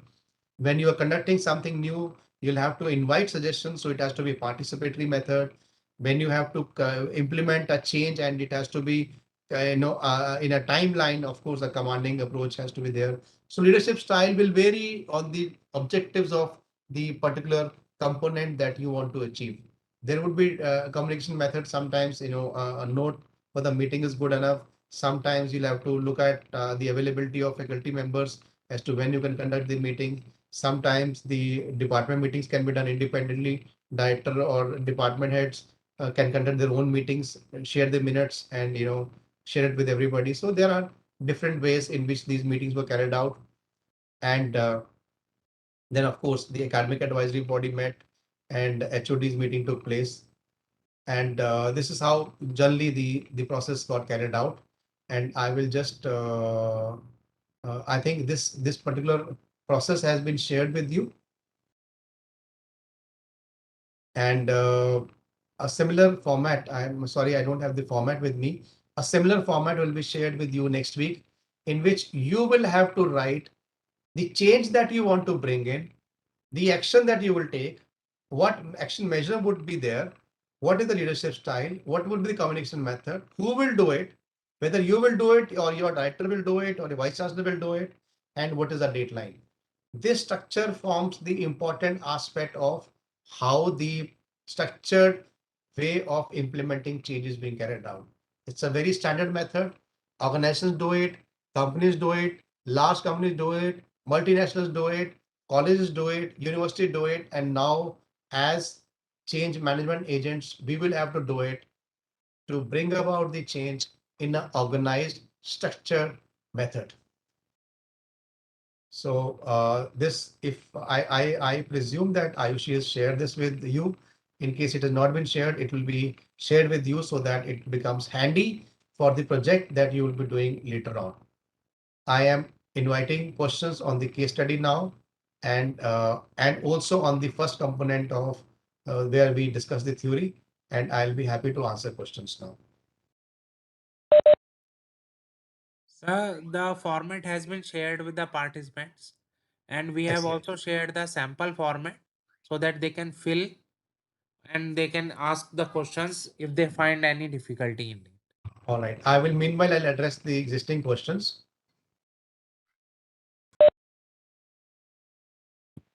Sir, there are some questions in the chat Yeah. box. Yeah, I'm reading those questions. Yeah. Vivek Arya ji has asked, what are the key Yeah. parameters by which we can investigate the efficacy of change? Yes, Yes, sir. a very good question, Vivek.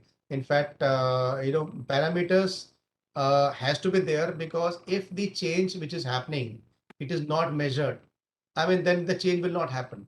And since we're talking about the implementing the education policy or outcome-based education, we have to have parameters on which the change is measured. And if you remember, we have been talking about celebrating short-term wins. So if we know that this component have been achieved, we would say that, okay, this has been done. Let's celebrate. This is already done. So one step is achieved, and we will then build up the next step on the basis of that. So parameters would vary on the basis of the change management activity that you're taking. If you have some change activity on your mind, you can ask me a follow-up question. I can tell you what are different components, because as I mentioned in these two cases, there would be different components that would come up, and they need to be measured. I mean, it will not happen that you suddenly the entire institution will become compliant or will probably have the outcome based education happening. It will not happen, because for us, for 1 year, we did not knew how to measure the soft skills. We were doing it, everybody was happy, everybody knew it was very useful, but we were not able to measure the usefulness of the soft skills program, because they were important, they were too important, and everybody knew it. It is the hallmark of a good management institute. So why do we need to measure? And when you get celebrities like Shiv Khera coming to the students and talking to them about leadership, I can't measure. I mean, why should I measure his session after he's gone back? But it's important. I have to gauge the learning. I mean, if you're talking about outcome, everything has to be measured, and therefore some parameters need to be defined, and those parameters will be out of some rubrics, and those rubrics were then defined, and then we started using rubrics. Now when we take interview of the student, we don't give them score, we have rubrics. So we will talk about that the student meets this requirement, the student does not meet the requirement, the student meets the requirement to a large extent, and then we take up there. So we have statements, and that statement we validate, and that's how we do the selection process of the student now. Very different from what we used to do in the past, where student will give an interview and we will give him out of 10, I am giving 7, somebody else will give 8. We will have we will assemble all three scores and give the average and then put up the score and then say that this is the merit list and the student is accepted or not accepted. I mean, this is one journey that we have gone through, and it was an interesting journey because we realized that there is so much to be done before you completely implement outcome. And if you ask me, I can tell you nothing gets implemented completely. We are still part of the learning process. Some systems have got assembled, some systems are part of the change. There is still a lot of thing to happen, and even the outcome, even the new education policy, it will not get implemented in the next 1 or 2 years. I'm glad some of you are asking questions about this. Some of you started thinking about it, because your vision is now matching with the vision of your organization, which also wants to implement it. But the complete implementation can probably take years. It's all right. I mean, life is a long journey. We are part of this journey, but at least we have taken the positive steps towards bring about a change. And that is what, and every success needs to be celebrated. Short-term wins is the key. And Thank you. it can only happen when the parameters are well defined. If we do not measure small components of the change, we cannot really measure the change. Anuja Dhyani has a question. What do we stop and what to do we continue for a change in the organization? Anuja, again, very good question. I can tell you what needs to be stopped is very difficult to identify, because this system is doing well. Everything seems to be doing well. After all, if this is being implemented today, there must have been logic for this to be implemented. And what we continue, what we discontinue, it is very difficult to answer when you are implementing the change. In fact, when you are implementing the change, certain processes, certain activities will get challenged. And to have practice as 20%, practitioners at 20%, or practice-based activities 20% of the total theory perspective in every component is not a small number, it's a big number. To implement it, lot of system and processes will get changed. I really don't know what are the systems that you are presently continuing, but believe me, systems, processes will undergo a change. Every time the change happens, And that is why, the first question that was asked is resistance to change. There would be resistance because we are comfortable, and it's a system which is doing well. Everybody is happy about the way, I am amongst the top 50 institutes. Why do I need to, implement something which is very fashionable? But it is the requirement of the industry. And what is the purpose of a business school? If I run a business school, who's my customer? My customer is not my student.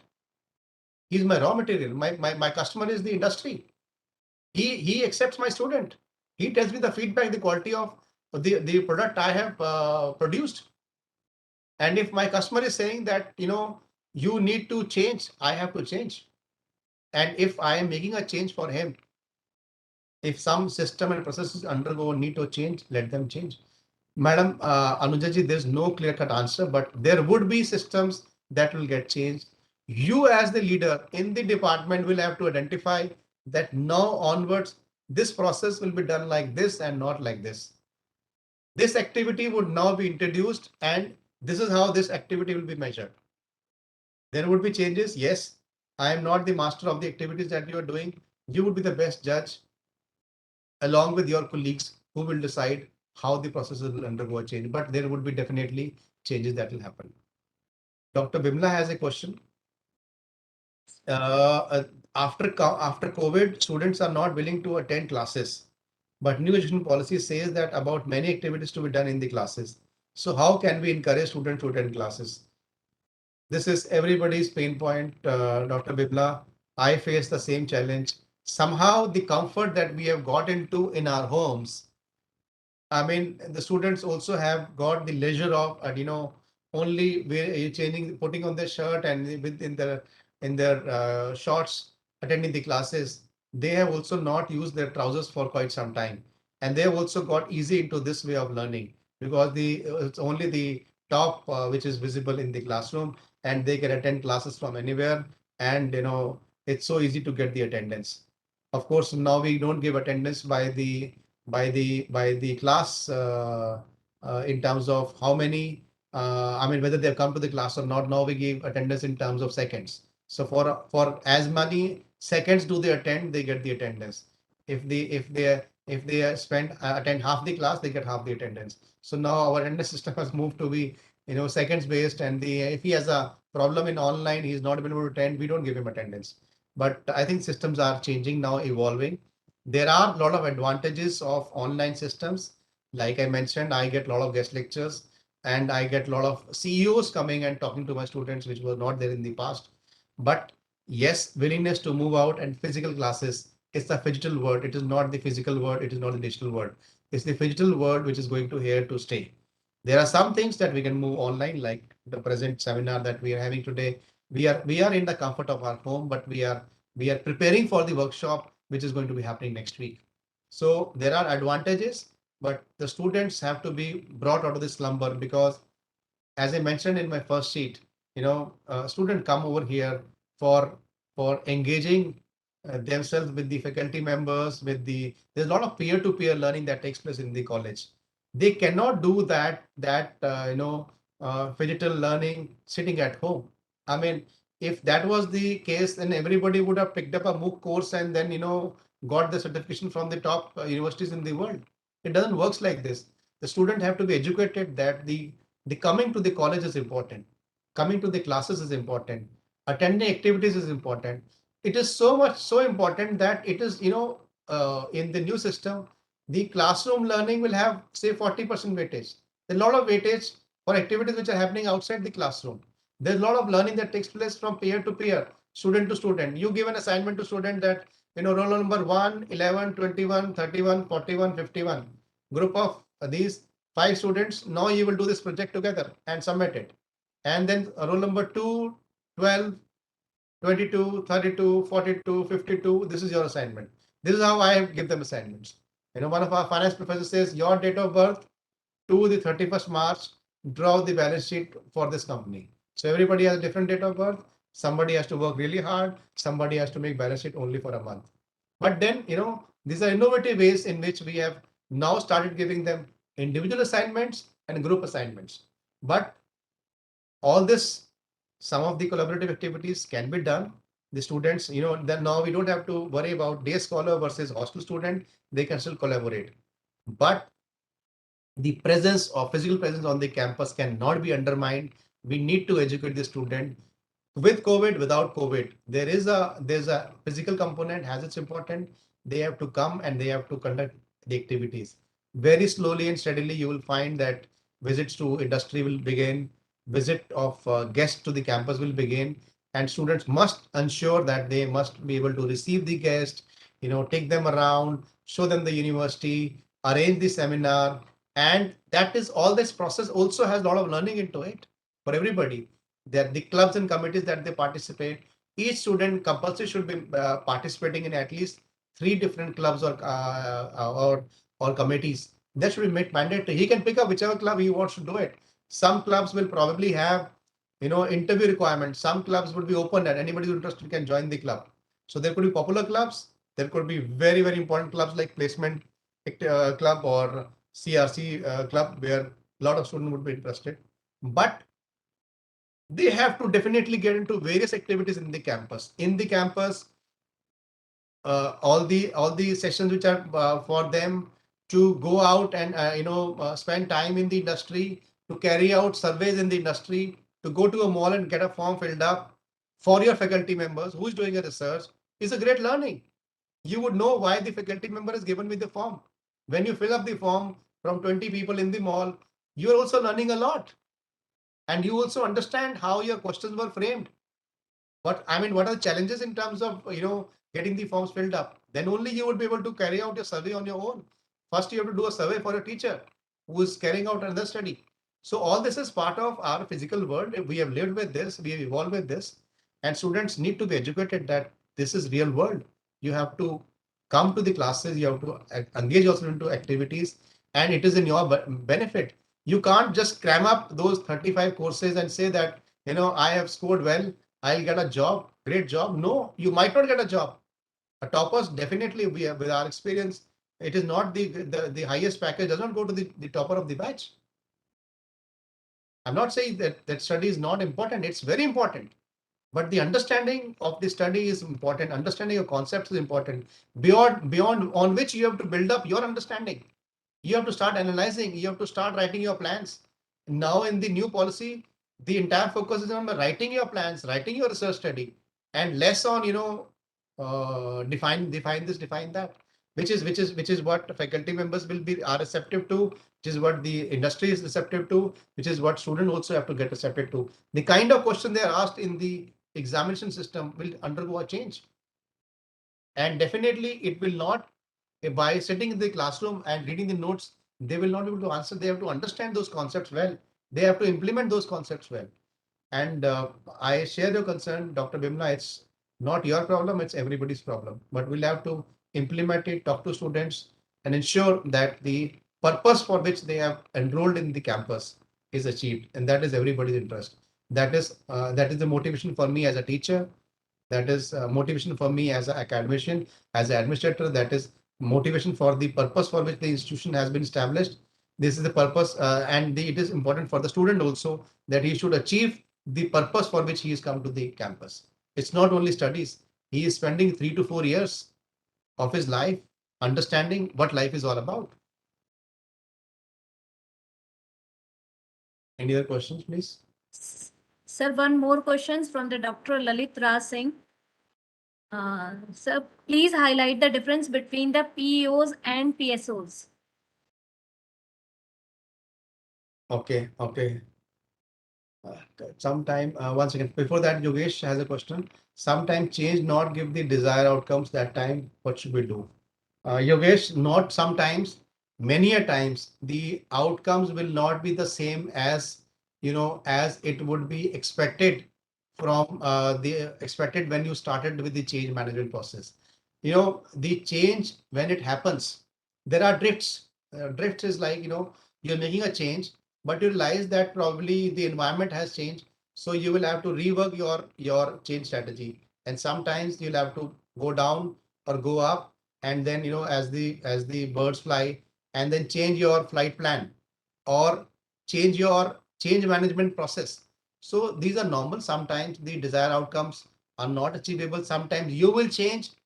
Sometimes the change process will make people change because they are not receptive, but 90% people have implemented. Those 10% laggard will have to follow it later on, or they will be out of the system because everybody is implementing the new way of teaching and new way of education policy. Those 10% who are resisting or who are not able to cope up will be left behind. So desired outcomes will not come 100%. The desired support from the team members will never be 100%. But this is part of the change management process. Change doesn't come in a single shift. It comes in multiple shifts at multiple levels with different approach and different acceptance level from different people. But it does happen. And if the process is scientific, is the process is consistent, the change does happens. And we are all evolving. We are not the same what we were about 5 years back. So in last 5 years, I have changed a lot. All of you would have changed a lot. And who has embarked upon the change journey? Some change has come because of the organization that you work for. Some of has come from the family that your family environment, family members have brought in some change. Some change has come from the environment that you live in. So but we are continuously evolving. And if we are able to guide people to bring about the change, what better thing it could be that we start guiding people to, and we become the change agent, and that is what is expected. The word is professor. You profess, and if you profess, and if you are going to be making the change, you are definitely are a leader, and it is expected that you will change the processes, systems, students, activities around you in such a way and guide them in such a way that change does happen.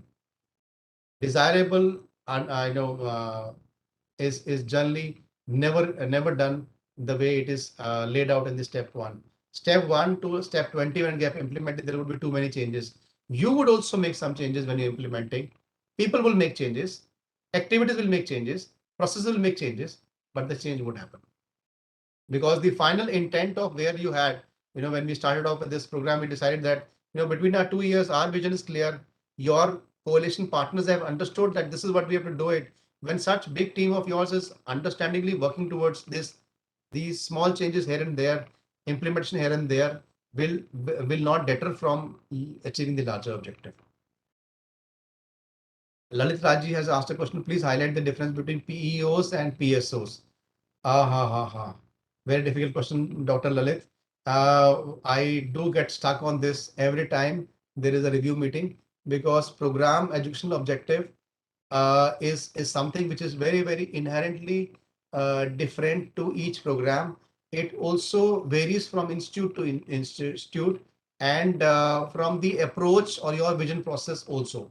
So some programs which probably are, in terms of, like in my case, the program objective would include that I should become, student centric, entrepreneurial objectives should be well defined. So therefore, it is the PEO statements or PSO statements are inherently different from each and every institute.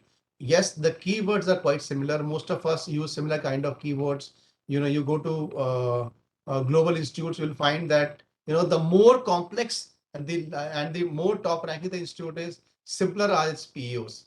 But sometimes in our colleges, we make it so complex. We make such big mission statements that they look very flowery, they look very good, but it becomes very difficult to achieve them. So I would, and I am a big fan of simplicity.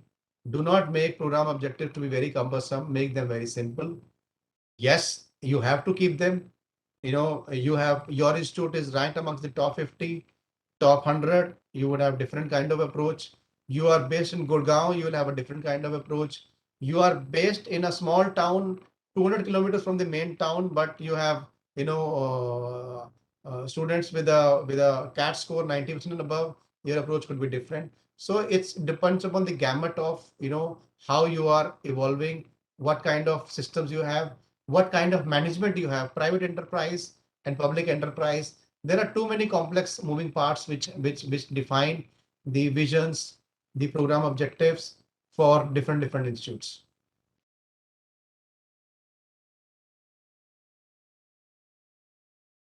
Even the force outcomes also complex and cumbersome. Course outcomes are definitely, I mean, I said it vary because, a chemistry course and a physics course and a management, corporate governance course. I mean, outcomes have to be written differently. It has to be marked differently. It has to be assessed differently. So that is why I said, as the department heads, you would probably have a better idea that how would you make your course industry relevant. Nobody else can do it, but the department head is team of faculty members who are conducting the course. And there is no standard way of getting industry into the institution. We can probably have 10 different way of doing achieving the same thing. But one thing, the larger objective should be very clear. Are we industry relevant? Is the industry going to be benefiting from the initiative that I'm taking? Am I making student industry ready? Am I focusing on their skill sets? If the answer is yes, any initiative that you take is part of the new education policy. So course outcomes, I don't know how we write it, but I mean, it's plain English. People have different ways of writing it, but they have to be written, because unless you write the course outcomes, you can't have, program is combination of different courses.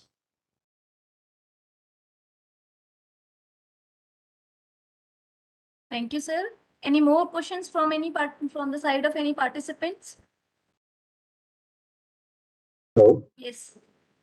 Sir, according to NEP, in preparatory stage, it means class 3rd to 5, student can study in their own mother language. If the foundation of these students based on their mother language, when he reach in middle stage or secondary stage, he have to learn coding and technical subject. Besides which, he have to learn one foreign language. How a teacher compensate for the difference created on the basis of language? I know, Dr. Rudra, that these things are being discussed everywhere in the country right now, and especially because it seems to be addressing the social sciences perspective fairly well. That the students gets the freedom, and especially in some part of our country, English is a challenge. Some part of the country, Hindi is a language. Language is a challenge, and then there are native languages. And student, it is also understood that student will understand much better in its native language. That's an understanding which is the premise of the NEP, and you would have read that in their document that if a student can be taught in his native language, why can't I mean the learning outcomes are much better. And there are no two viewpoints about it. Some of us probably get a challenge, in terms of understanding the word. I mean, yesterday I was talking to somebody and I used a word and somebody laughed at me and said, okay. I said, oh, sorry. I'm, coming from, a Punjabi family and this kind of background. This is how I communicate, but I will work on my accent, and next time I will probably pronounce this word differently. But yes, when you talk to corporates, they have, their standard of communication is very different. Their lingo is very different. So when I go for corporate meetings, sometimes I do find myself out of place, but it's very normal. It's expected because, the lingo varies from person to person, and the corporate lingo is different from the academic lingo. And since the premise of this policy says that whatever, and unfortunately some sciences have not evolved in the local languages for students. When I grew up, I saw my first computer in my graduate program. And today, a kid seems to be playing with the mobile phone at the age of 3. So we got different exposure compared to the student who's now playing with the mobile phone at the age of 3 or 5.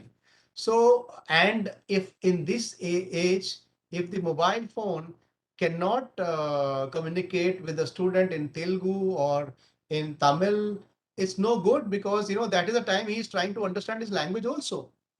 So unfortunately, we have now started accepting that whatever is right for the computer is the right language for me. Somehow, the emphasis of the new policy seems to be that language acceptance has to be taken as part of the learning process. I do share your concern that in management education, in technical education, it might not be easy. Why talk about local languages? Even a Hindi language also, probably I find it, you know, discussing my management subject in Hindi very, very difficult.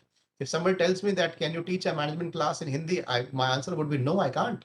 It's my mother language. Yes, I speak Hindi fairly okay. My wife is a Hindi teacher, yes, but I cannot teach a class in Hindi today. I'll be uncomfortable because I have been teaching in this language for so many years. So I know this challenge would come up. I think there would be some solutions to be found out.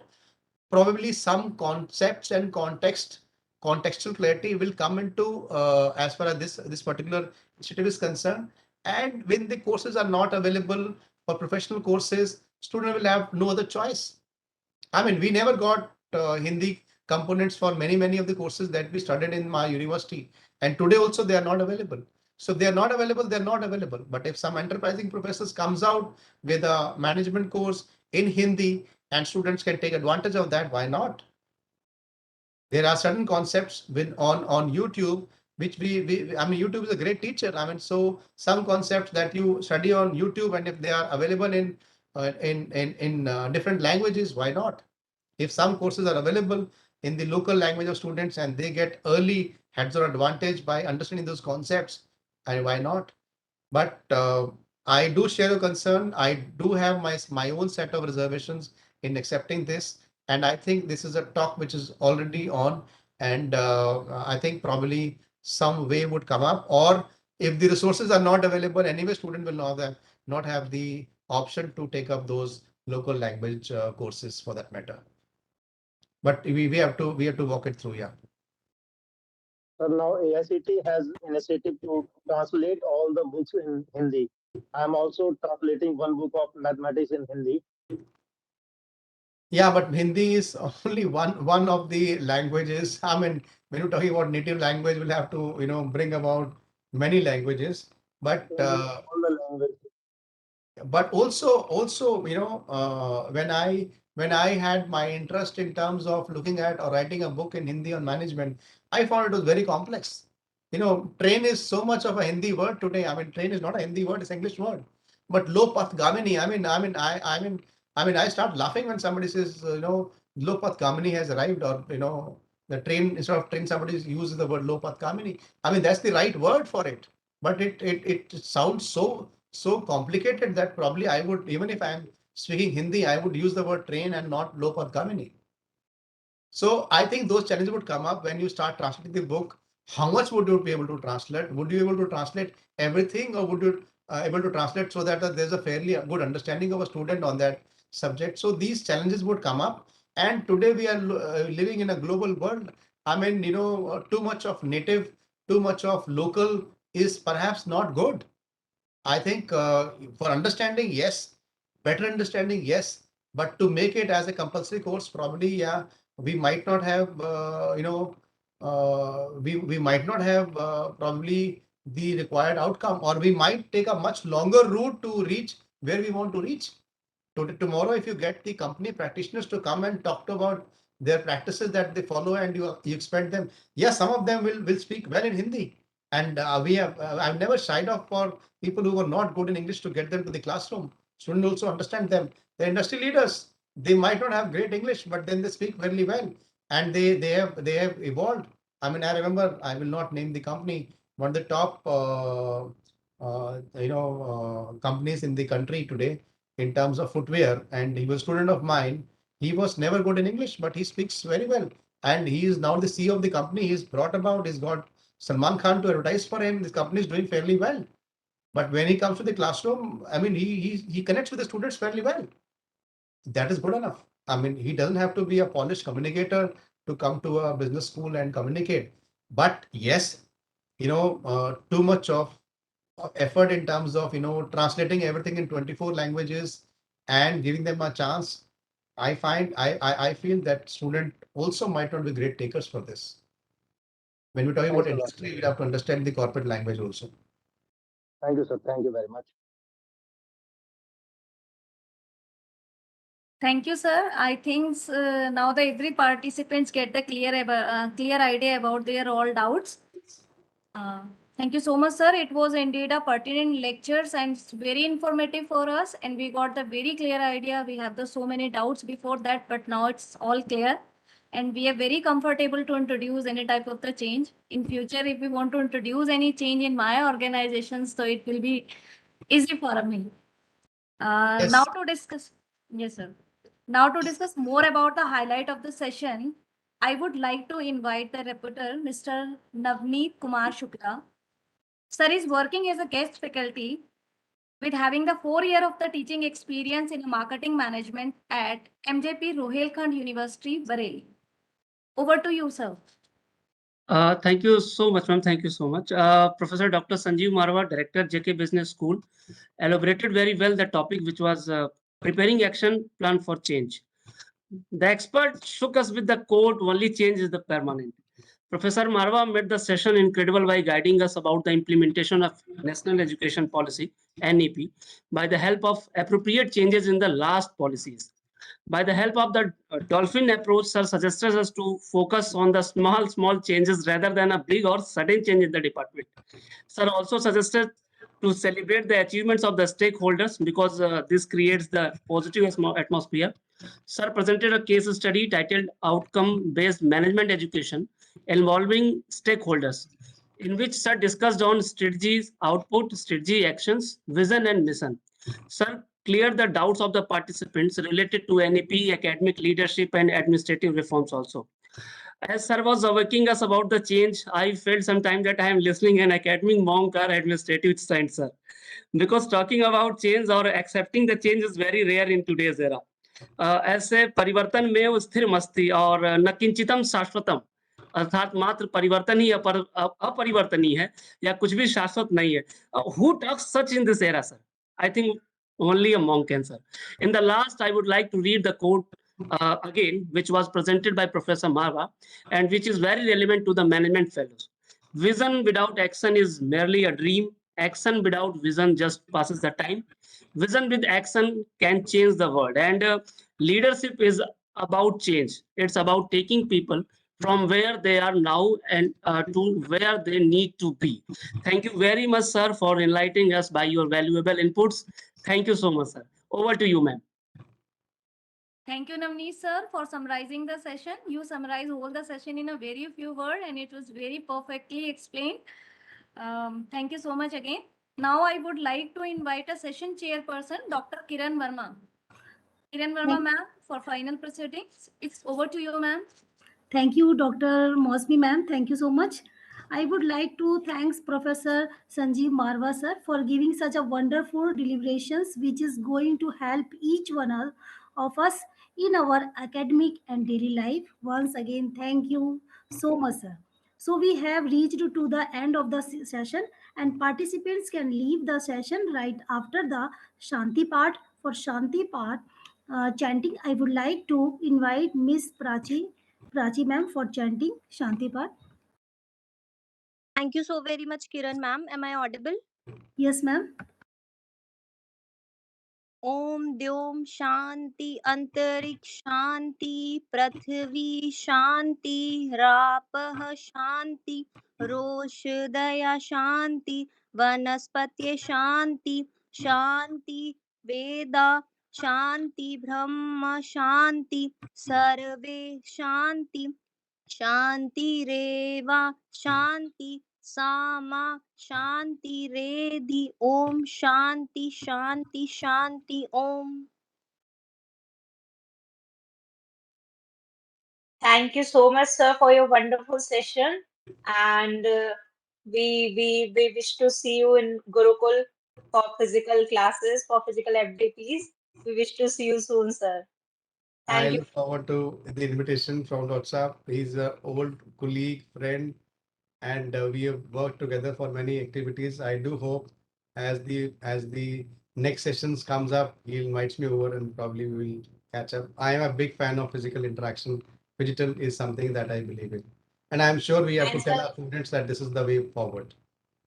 yes, sir. One last thing, sir, about change management. What I felt is that these candidates we have here in the FDP are the real examples of change management because earlier in Atal FDPs what happens is कि online चलता था सब कुछ but sir इस बार online offline का ऐसा hybrid mode हुआ that these are the candidates who agreed to participate in this change management. What I felt that these are the examples, This is really. a perfect example of digital world. We have the digital advantages which we are, preparing ourselves for the workshop, and then we'll have the physical also next week. I mean, it's amazing. And Yes. I should not miss thanking Ayushi, who has been, working closely with me and, reminding me every quite on regular basis about the emails and the follow-ups. Thank you, Ayushi. And thank Thank you you so all much, the sir. colleagues of Gurukul University. I mean, it's really amazing. This is my second participation in your university program. It's really carried out, conducted very well. All Thank the you so much, best. sir. Thank you. All the Thank you, best to the sir. participants for the coming week. Thank you, Thank sir. you, sir. Participants, you can leave the session and we'll meet tomorrow.